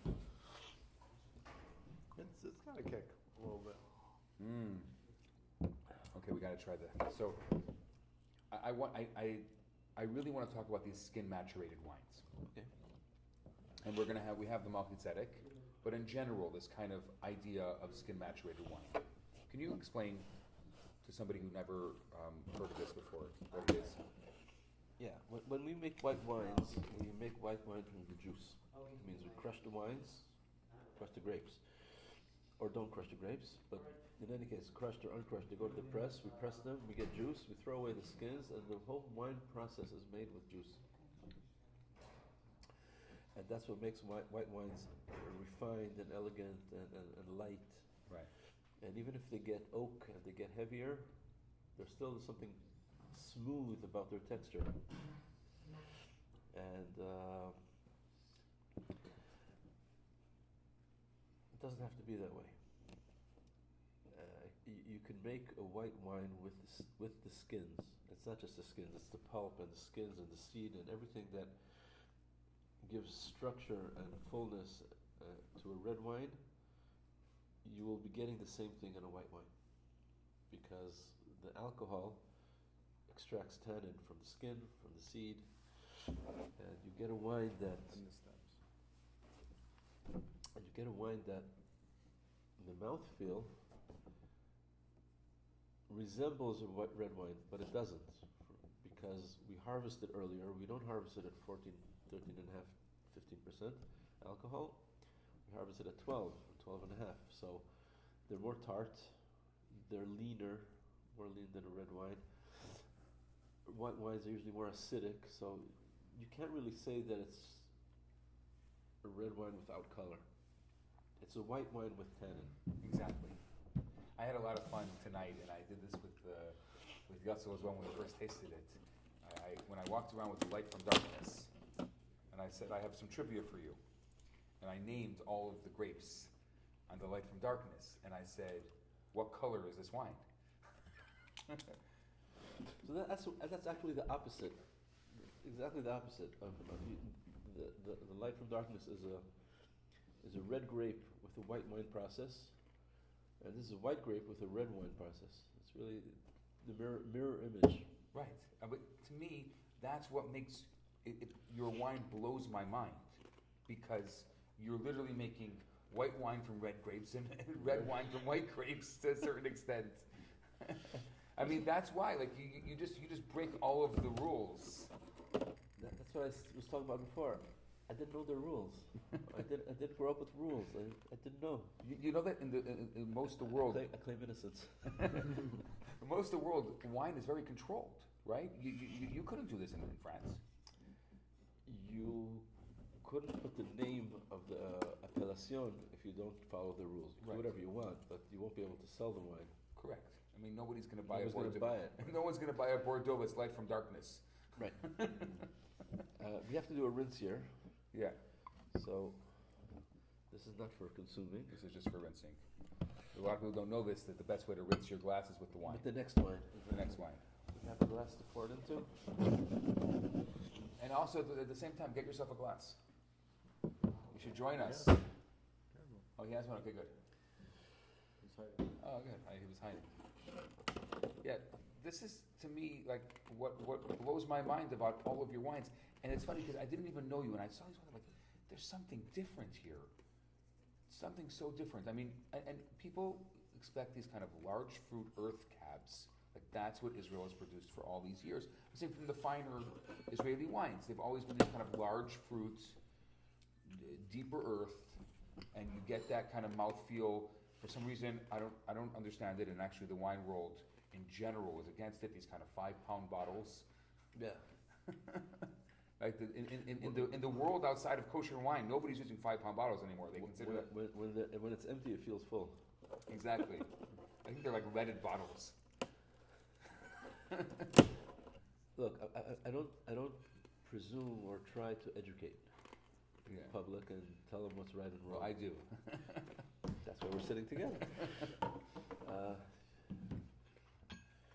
Yeah, But I am guided by curiosity, and I like to share the experience. I like to talk about it. I like to share. I'm very happy to do it. yeah. I'm very comfortable with people not liking it. You know, Did I'm a nice guy. You could like me and not like my wines. people tell you that to your face tonight? Very few. You know, people think they insult the winemaker if they don't like his wines. But you know, I'm not the grape, and I'm not the yeast that turned it into wine. And I had my fun, and you can like it or not. And if everybody would like the same thing, I would only need one wine, right? Right, exactly. Do you use natural yeast? I used to, and I had to spill a few wines because of traits that made wines with VA, and I stopped. And yeah, one of the things that we noticed right away is there's not a lot of barnyard funk in your wines. I think it's probably because of that. Yeah, I make modern winemaking. Yeah. The yeast that we used are not GMO. They're just clones of natural yeast. So just natural yeast in a bag instead of natural yeast out of a bag. Okay, Exactly. so let's talk about this for a minute. So this is, would you call this an orange wine? The orange wine term is derogatory. That means people from the wine world, the snobby wine world, refer to wines that oxidized, so they're orange. And they were getting orange because they weren't using sulfites. And because they weren't using sulfites, the wine has a whole bunch of different aromas that are not coming from grapes. They became really popular. They have their funk on so many levels. So today, by the way, they learned how to make wine without sulfites, controlled, and okay, it could be done. But at the time, wines were just getting brown, and they were called orange wines. And so this is not. You know, I'm careful not to call it orange wines, but to call it skin macerated white wines. Yeah, I like that we say skin macerated, exactly. Because it's really a modern winemaking with the input of skin. The skin of the grape, Right. just So add something. You're making a white wine as you would a red wine. Right. That's it. That's it. That's the point that's what we're calling skin macerated. So we have 40% Viognier in this 2018 Melchizedek, or Melchizedek. We have 40% Viognier, we have 30% Roussanne, and then Semillon 30%. Okay, the Viognier gives spice, the Roussanne gives structure, and the Semillon gives ageability. That's the idea behind the blend. And this blend, besides being fermented each varietal separately and being blended afterwards, they also at that point go into a barrel. Mm. So they all get fermented together. No, these are not co-fermented. Each varietal is fermented. I have a wine, it's pressed. I make a blend, and then I put it in a barrel. Well, one of the Hasidim here tonight noticed that the Hechsher was different on this one than the others. Those guys were such a group. They loved every minute of this. Where else are they going to get culture like this? You realize what? I don't know if you saw. I was so touched to hear them singing. Yeah, that was beautiful. Really? It's so beautiful. Family nigun. Yeah. Did they know that? Did they ask you that? That's why they started singing That's it? why they started to sing it. They realized that they realized that I'm Beresh's grandson. Oh wow. They were so proud of it. Yeah. I was touched. I don't know if you saw him. I was going around by some of the other tables, and one of them gets up and comes over. I think over here actually, and comes over and says, "Hey, we want to talk to you too." And she slouched me over, and we started having a whole long conversation. Good bunch. So, Rabbi Yisroel, talk to us about this wine. Well, I could talk a lot. I want to hear you. this wine lives in a league of its own because I would call it a red lover's red white. Okay. Because generally speaking, why don't I like a white? I don't like a white because I feel like it should be at the pool on a summer day. Oh, that's sad to hear. Okay. No, it's saying no. Yes, I didn't mean it that way, but I meant like it's light and it's refreshing, and It's not serious. It's not serious. Okay. I like a serious wine. I like a complex wine. White wine is like water to this guy. It's not water. It's just it's like rosé. I don't understand. I don't understand rosé. It doesn't make any sense to me. Like it's just like if you make it a red or make it a white. Make up your mind. Somebody just kind of pulled the plug on a red wine halfway through and said, "Okay, let's try out and see what happens." So I want complexity. I want different flavors. I want it I want to have primary notes. I want to have tertiary notes. I want to be able to have some kind of lingering feel. So very often whites don't do that for me. Okay. So that's why I think this is a red lover's white. First of all, it's golden, right? I mean, Right. It's It has a deeper hue to it, but it's not orange. it's not orange. It's more. I would say it's a deep gold. Yeah. Right. That's we always try to name the color of a wine. That's part of the first thing we do when we taste a wine. I always teach the 5 S's of wine tasting. So the first thing we do is you want to name the color of the wine, just so you can get a feel for it. You also then want to see the structure. There's different ways of looking at a structure of a wine, right? Sometimes you look at the legs of the wine, the way that it on the glass. I mean, there's other ways as well. So, so that's my first. So now I smell it. I'm picking up different notes as I would a red wine, right? Is the fruit profile similar? That's what's tricky about these wines, because I think this is the one that I said rhubarb. No? You did say rhubarb initially, yeah. And I kind of pushed back on that. That's why we decided not to pair it. There's interesting that when we were doing the initial tasting, there's certain wines that right away we agreed on like certain pairings, and then there was wines that we said no way. There's definitely like a unripeness, right in here. And to me, that's where like raw. This is I don't know if 12. you've ever This is had raw 12.5% rhubarb, that's alcohol. It doesn't feel like it. It's what he's saying. If you allow the grapes to be fully ripe, the alcohol content would be level, and you wouldn't have that.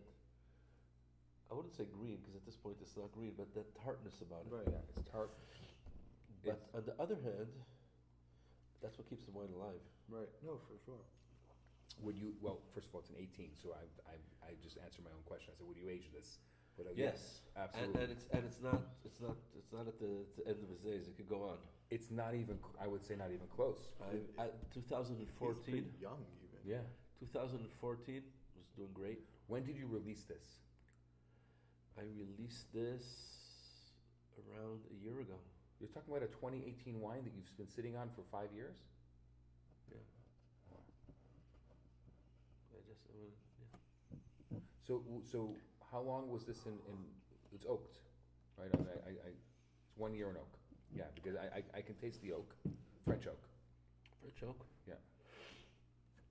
Not new, but after a round and white. I mean, it's a fermented white. Took it out, put the orange. It was like a Sauvignon or It was Chardonnay. probably a Chardonnay. Yeah. And it was like for 3 months, 4 months, just giving the initial aggressive kick of the oak.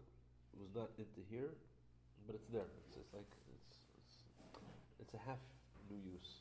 Right. Now, do you feel the creaminess of the wine? Yeah. That was the next thing I was going to say. There's something very creamy about it, and so it's silky also. Right. It's silky creamy. The tannins here are not biting. They're there. They're present. They're you definitely feel them in there. structure, For sure. but they don't bite you. Mm-hmm. Again, like a Chardonnay would bite you right away. It would be right in your face. Where this is really smooth. It's really smooth. That's what's surprising to me. Now let's try this. I hope we'll survive. Okay. I'm Ashkenazi, remember?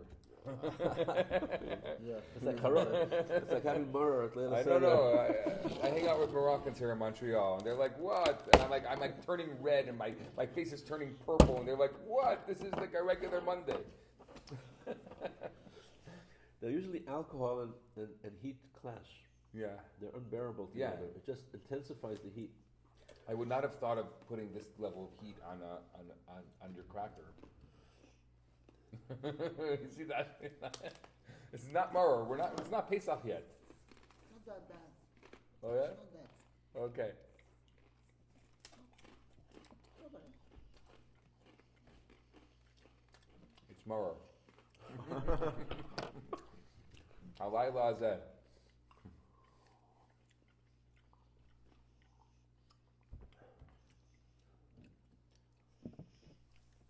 I see what you mean.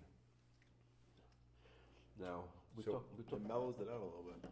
Yeah, It does. I understand that. Now, this is red chili. I sat once with the chef in Tel Aviv, and I did this trick with him. And he said, "Wait a minute," and he got green chili, and green chili complemented the wine. This didn't clash. Green chili was a pairing already. Mm. Yeah, it doesn't clash. It didn't. Look, this is intense. Yeah. Yeah. This Very is, this is not a little spicy not- food. It's not a flavorful chili. It's more No, of just like it's a this bite. This is a kick, yeah. I just brought it to illustrate because if you have Moroccan spicy fish on Friday night, So good. this would be the wine. This is the wine. And it's interesting because I would go like my first thought would be more of a Columbus Pamia because it has that spiciness to it, but this is very complimentary. That's what would work. But that is a classic pairing. Like all those sommeliers and whatever, they always talk about like, oh, if you're getting your Asian takeout or whatever, after work, what are you drinking? And they always talk about the Rioja. Rioja, the Rieslings, the like, Riesling. like that type of this type of I concept. find that Riesling don't clash, and orange wines or skin macerated wines compliment. Compliment. Yeah. It's amazing. If you did continue by eating, and you just had what's left in your mouth now it should work better. That's what I was just gonna say. It's totally works better. And I'll tell you, earlier, Now it's nice. look, it's interesting to see what's left over from our tasting, right? A lot of the wines that we had tonight are gone. Like they were finished.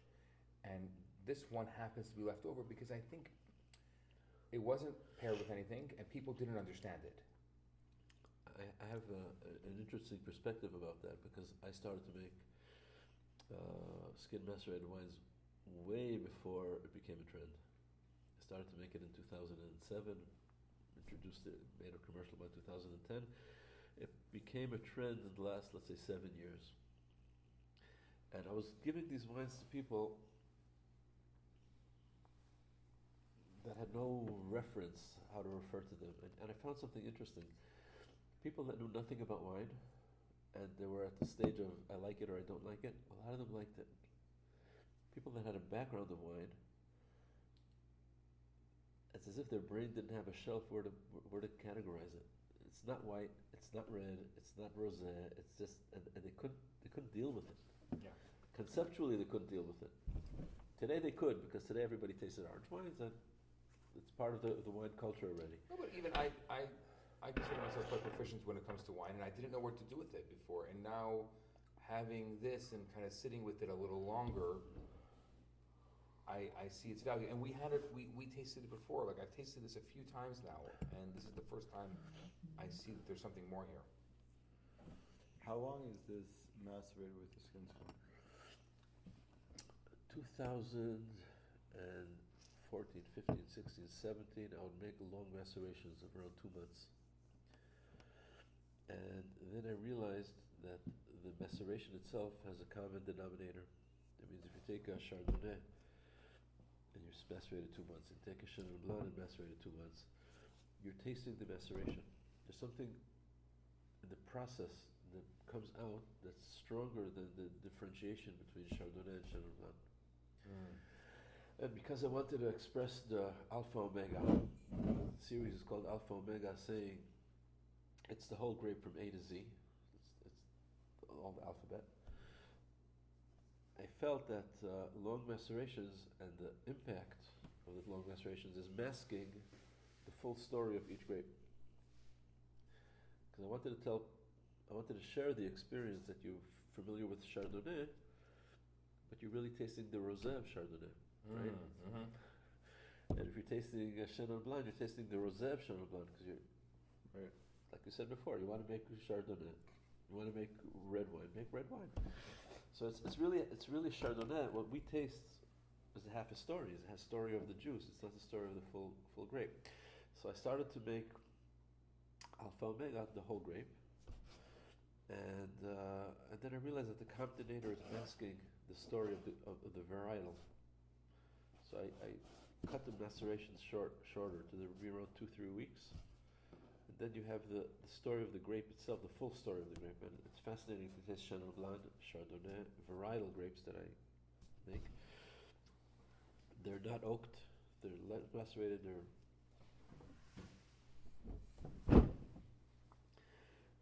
they're different than this. This is a blend, this is oaked, this is aged. And there you have varietal, unoaked, unaged. It's a different story. Yeah. But it's a story of the grape. By the way, I call this Melchizedek because the wine in 2014, 15, 16, and 17, the wine, this blend was called Alpha Omega as the name of a wine. And then my distributor said, and then I wanted to make varietals. So in 2017, I started varietals in the series of Alpha Omega, and then there's a wine called Alpha Omega. And my distributor said you can't have a wine and a series at the same name because of guys that collect the wines in the morning and take it to the restaurants and get confused. So I called it Melchizedek, which is the first of all, it's the first person that hosted with bread and wine, right? But the Torah describes him as Melchizedek Melech Shalem, right? So most Mefarshim say that Melech Shalem is Yerushalayim. But there's also a pairish of Yaacov Oryah that says Melech Shalem is Melech Ha'inava Shalem. It's the whole grape. It's not really partial for Melchizedek, but it works well. What do we call that pirish? The Raya? The Reba. Anyway, it's a fun field. There's a following to it. Not a big crowd to it, but it stands its own merit. It has its place. I was actually going to ask you that.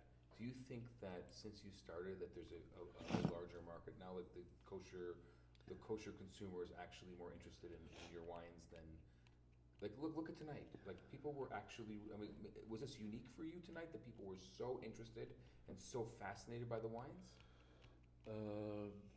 Depends what crowd I meet. A lot of times when I go to restaurants in Tel Aviv, it's people that know my wines, they like my wines, they come to the evening that I'm there because they want to meet the winemaker. Right. So it's not a revelation, it's more of a personal get together.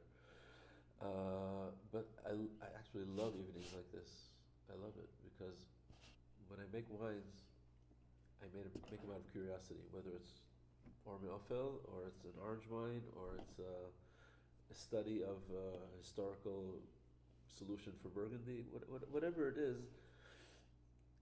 I'm driven by curiosity. I don't think that I'm going to make here a mass market wine. I want to see what it tastes like, but then when I like it, I want to share it. And when I have the opportunity to people that are interested and enjoy the experience, I'm in heaven. Was this tour your biggest tour yet? Not the longest, but the most intense. Yes, I'm actually making events every night, and it's just focused on my portfolio, and it's in different cities every night. Different cities every night. What have you learned? Like, because you're almost done with it, right? This is the end of the tour. One more, and then I'm going home. What have I learned? It's a good question. I'll tell you what I learned. I learned that there's a lot of crowd out there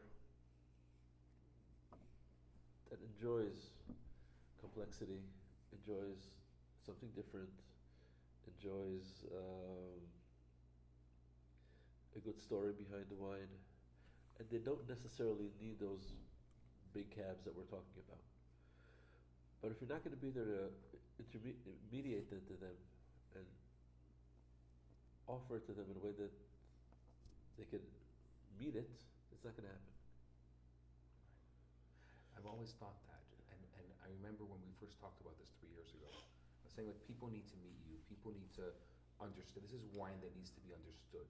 It can't just be had. Yeah.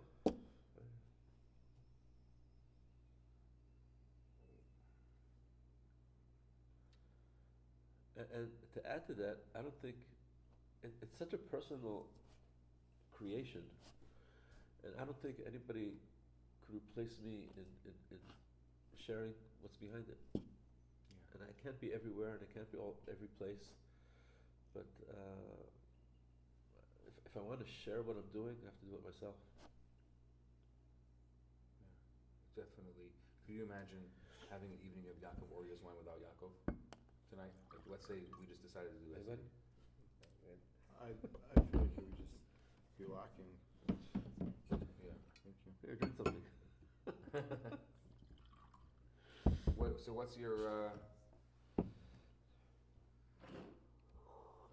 We're gonna close this episode. What's your takeaway? What are your thoughts? My thoughts really about Canada. I'm really happy I came. I'm really happy I listened to you. You know, I told Victor that I'm coming to you. He said, come to me too. Right. So I said, I'll come to you too. and it's really a big part, forget about the general public, it's a big part of the kosher world that is overlooked. Yeah. And you know, it's saying the obvious. Once you understand it, why didn't you think about that before? But I didn't. So thank you. You're welcome. And an educated consumer.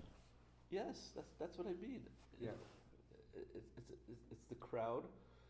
Everybody here was interested, and they wanted to understand, and they were fascinated. And I was fascinated by this Hasidic group. That it's the last thing, the stereotype you would think that they would like it. There's a stereotype what we think what they would consume, and I met them, and the stereotype is right, and that's what they consume.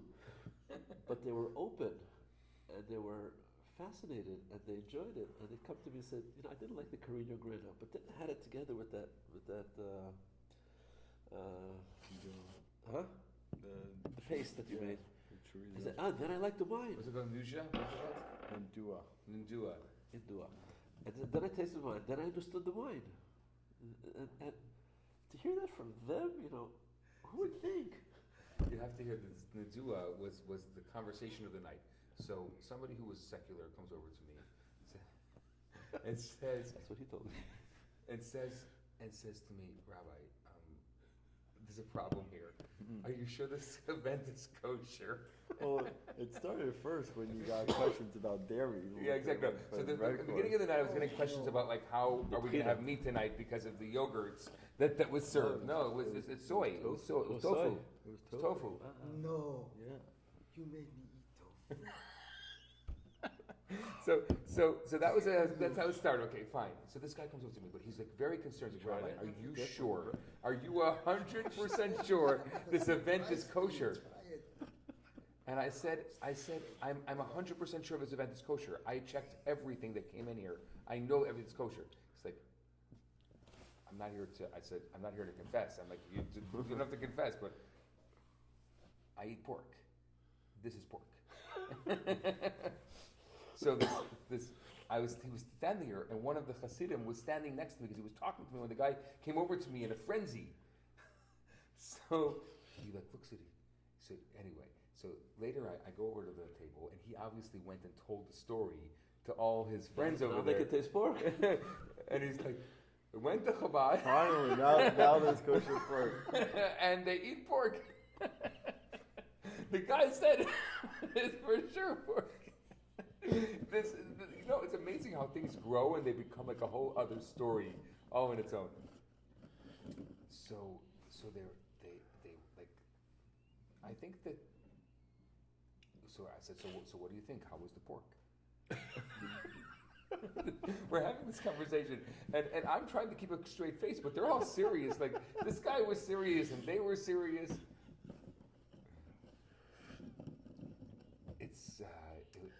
It's quite something. I'll just add to that my last project in Psagot was to make the jewel, which was meant to be that big, heavy cab for that kind of crowd. And in my mind, that's what I knew about them. And in Sukkot, we had a fair that wine fair that I participated in, and I was genuinely surprised. It was a Haredi crowd that I usually don't interact with, I don't meet, and it was a whole crowd of people that were tired with the same palate fatigue that I talk about, that they had it. They're not interested in the big wines, they don't want the heavy wines, they don't want the heavy cabs. My little stand there was drawing people to taste and to talk and to ask, and I found it here again today. It's people that are open and not stuck in anything, and they're able to appreciate, and it just has to be brought to them. If you bring it to them, they're part of it. If you don't bring it to them, they won't be part of it. And outside of this, they have no other options. Like, it's not like outside of this, it's going to be those big bold calves. Outside of this, it's going to be, the foods that it tastes like. They came over to me. There's flavors tonight that they never had in their life. They never Really? Yeah, sure. Wow, it's impressive. Yeah, quite a few people said to me tonight. I'm sure you got this also. People I said got there's it too. flavors they never had in their life. But think about it. The reality is that anyone who's not in the food or food-related, type business, they're going to steakhouses. Where else are they going? Right. You're eating short of tacos. That's what you're getting. That and a steak. There's the saying of, I think it's related to our Rav Kook. They talk about Chamoro Shel Mashiach, and he's talking about the return to Israel, the Geulah, and if you look at the Rambam and people that were writing in the past, they said the material aspects of life are negative. We should be in the spiritual aspects of life, and I think it was Rav Kook that said that the fact that the Mashiach is on a chamor lavan, A white donkey. a white donkey, it really means that the chomer becomes white. Not a chamor, it's chomer. Which means when you go back to your land and you're involved in economy and agriculture, and you're dealing with chomer. You're not just in the galut and learning Torah. Right. So, but the chomer becomes lavan. And part of that idea of chomer becoming lavan is that Hashem gave us a palate, and He gave us delicious foods, and we make a bracha and we thank Him, and we enjoy Hashem's gift. And I don't know how much that's in the Jewish culture today. Of really enjoy what you do, enjoy what I do, in a positive way. It's rare. Everything is good. Everything is kosher. Everything is delicious, and that's how it should be. And we should thank Hashem and enjoy the blessings that He gave us. And that's how it should be. And that's why I'm in a world of flavors and textures, and you're in a world of flavors and textures.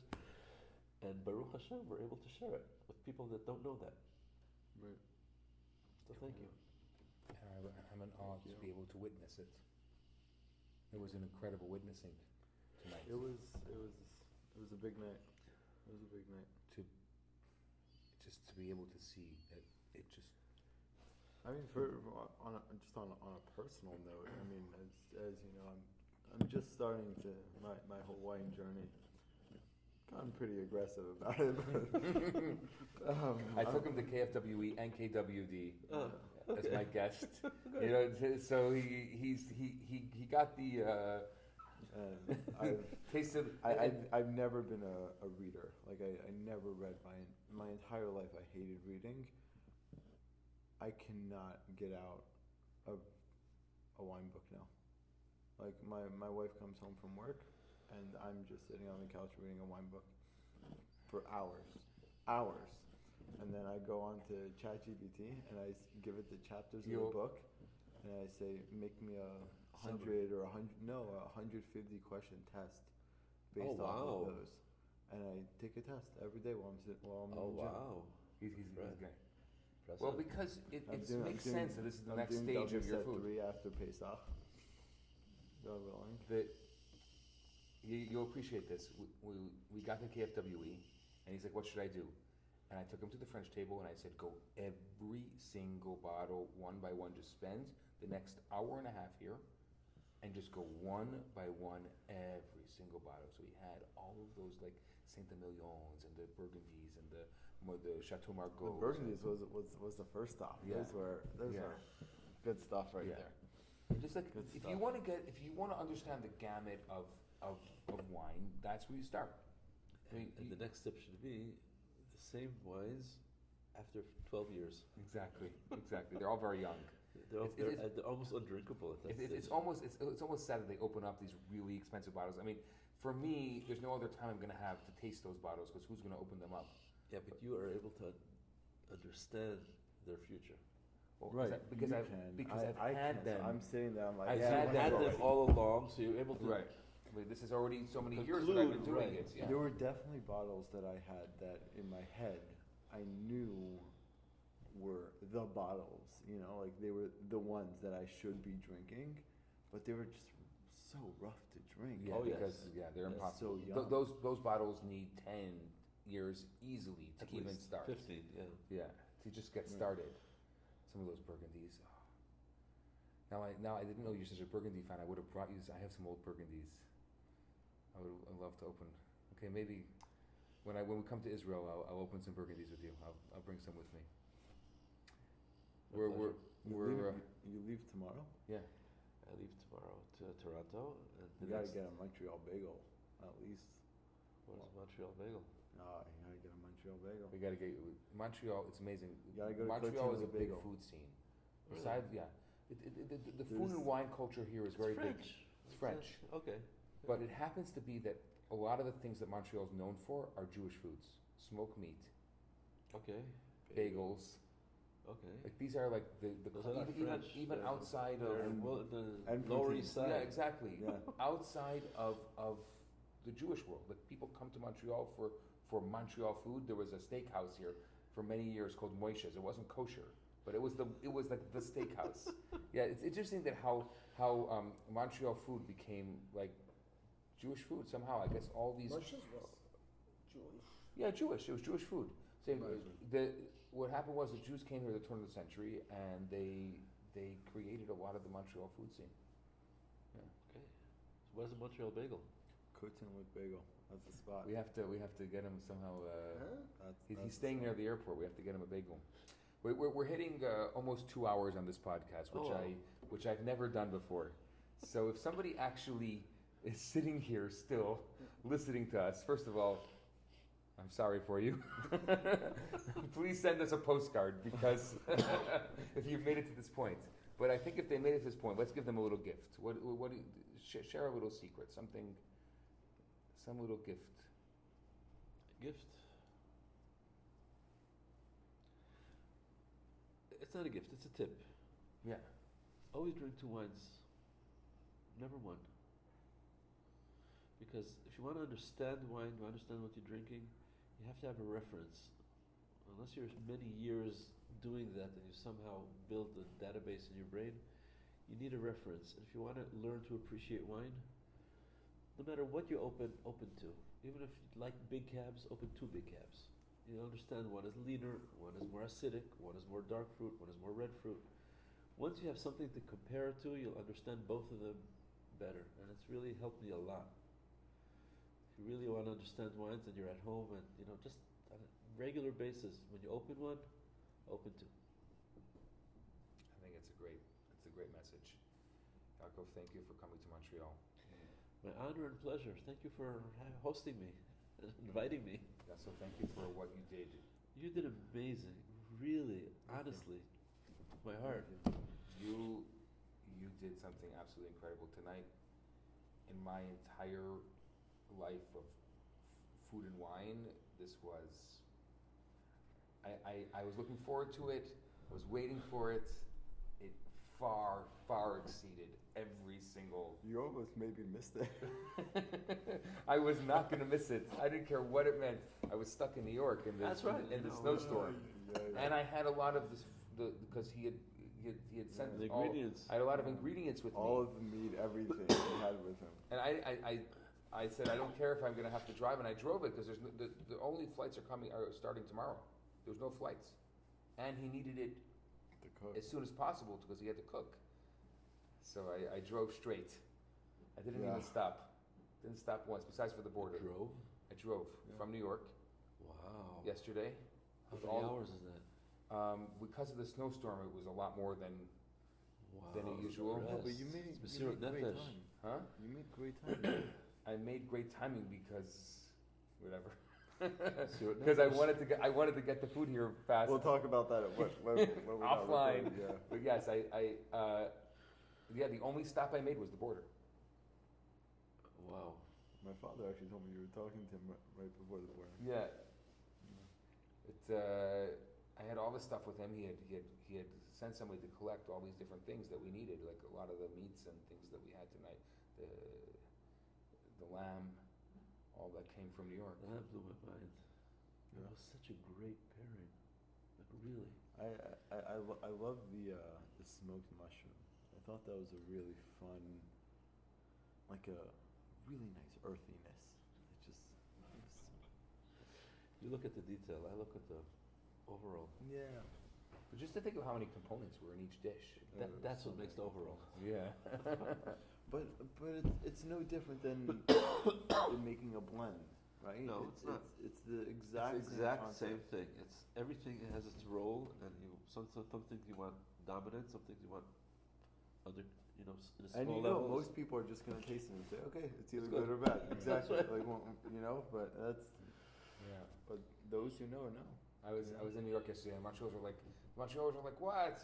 We have winter tires. Like, what are you worried about? Because it was crazy, actually.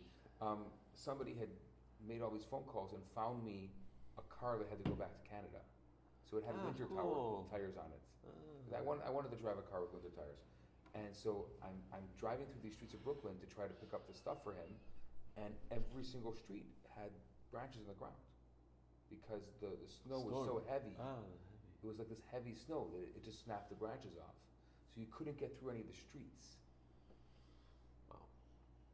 And It's- the mayor had said, like, first of all, you couldn't drive until like at the moment I could drive, which was 12 o'clock, I started Yeah. going, but it took me a while to get out of New York. But once I got up to like more Poughkeepsie, like to northern, like onto the 87, it was fine. It's crazy what happened to make this dinner. What, if anyone understood that was here tonight what happened to make this dinner, it was on so many levels. But that's the beautiful thing, but also the challenging part is that so many people don't understand. I understand. How many people really? I mean, I asked you this in the middle of dinner at some point. I asked. I said, how many people in this room do you think actually understand? You said 10, maybe, probably 5%. No, Not even. no, I don't know. maybe 2%. But everybody understood there Oh, was. you're very. It's very. I do a lot of. Everybody understands quality. Not everybody understands what's behind the What quality. goes into the work? I'll tell you something interesting that was different about this dinner than I do a lot of dinners. I do a lot of pairings. I try to do one of these around once a month. Very often, people are restless. We don't get the food out on time. It takes time when people are restless. Nothing like that today. Everybody. It took the first dish. There was a They little were bit like, of that. no. The first dish, they were like, "Where's the fruit?" Right. And then by the time I would say the lamb came out, which I think was the third dish, Everybody drank enough to come down. I don't know if it was they were drinking enough. I think that they got it like, okay, there's something here. There's something. That's going true. on. That's true. There's something going on here. But there was also something with the wine.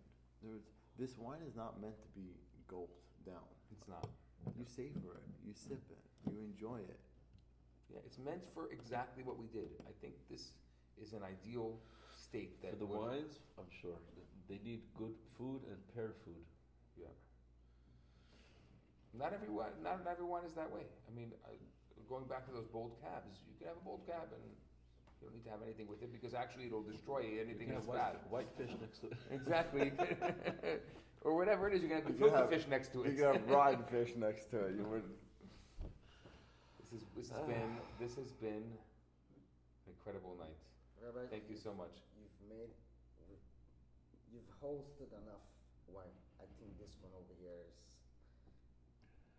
is next level. You say there's no coming down from this? That's the sad part. That's it. There's no way up. We've That's reached the the peak. bar. I do feel like we've reached the pinnacle. Yeah. That's what they say. There's Until always like, what are you gonna do next? It's a blessing. It's a blessing. Yeah. Yeah. There's something to it. Thank you again. It's been a wonderful evening. Thank you for being here and for schlepping out and for having to brave the poor Montreal winter, which I think has been very hospitable to you, even though it's inhospitable to, in general. Like you didn't get in the middle of a storm or anything. right. It's just cold. All It's things just considered, walking into a freezer. this is That's a all it is. This is a beautiful day This here. is, here, when you wake up on a winter morning and there's sun, everyone will say it's a beautiful day. This is our bar. And my kids will say, the sun is out, but it's not working. That's a good one. I like that. Yeah, I like that. Chaim. L'chaim, l'chaim, l'chaim. It's so special to be together. And I gotta add, when we say l'chaim, I have to add something. You know why we say l'chaim? Because the time of the Sanhedrin, when somebody was l'chaim, about to be v'leil executed, l'mavis, yeah. so we differentiate, they gave him wine, so when he's executed, he doesn't suffer too much. He's a little out of it, he's a little tipsy, he's able to tolerate it better. So we differentiate our wine that's l'mavet, our wine is l'chaim. But that's not good enough. That's not, you don't die is not enough. You have to live. You have to say l'chaim tovim. L'chaim tovim. L'chaim tovim. You bring such good Israel energy here. Next time we're together in the Holy Land. Bezrat Hashem.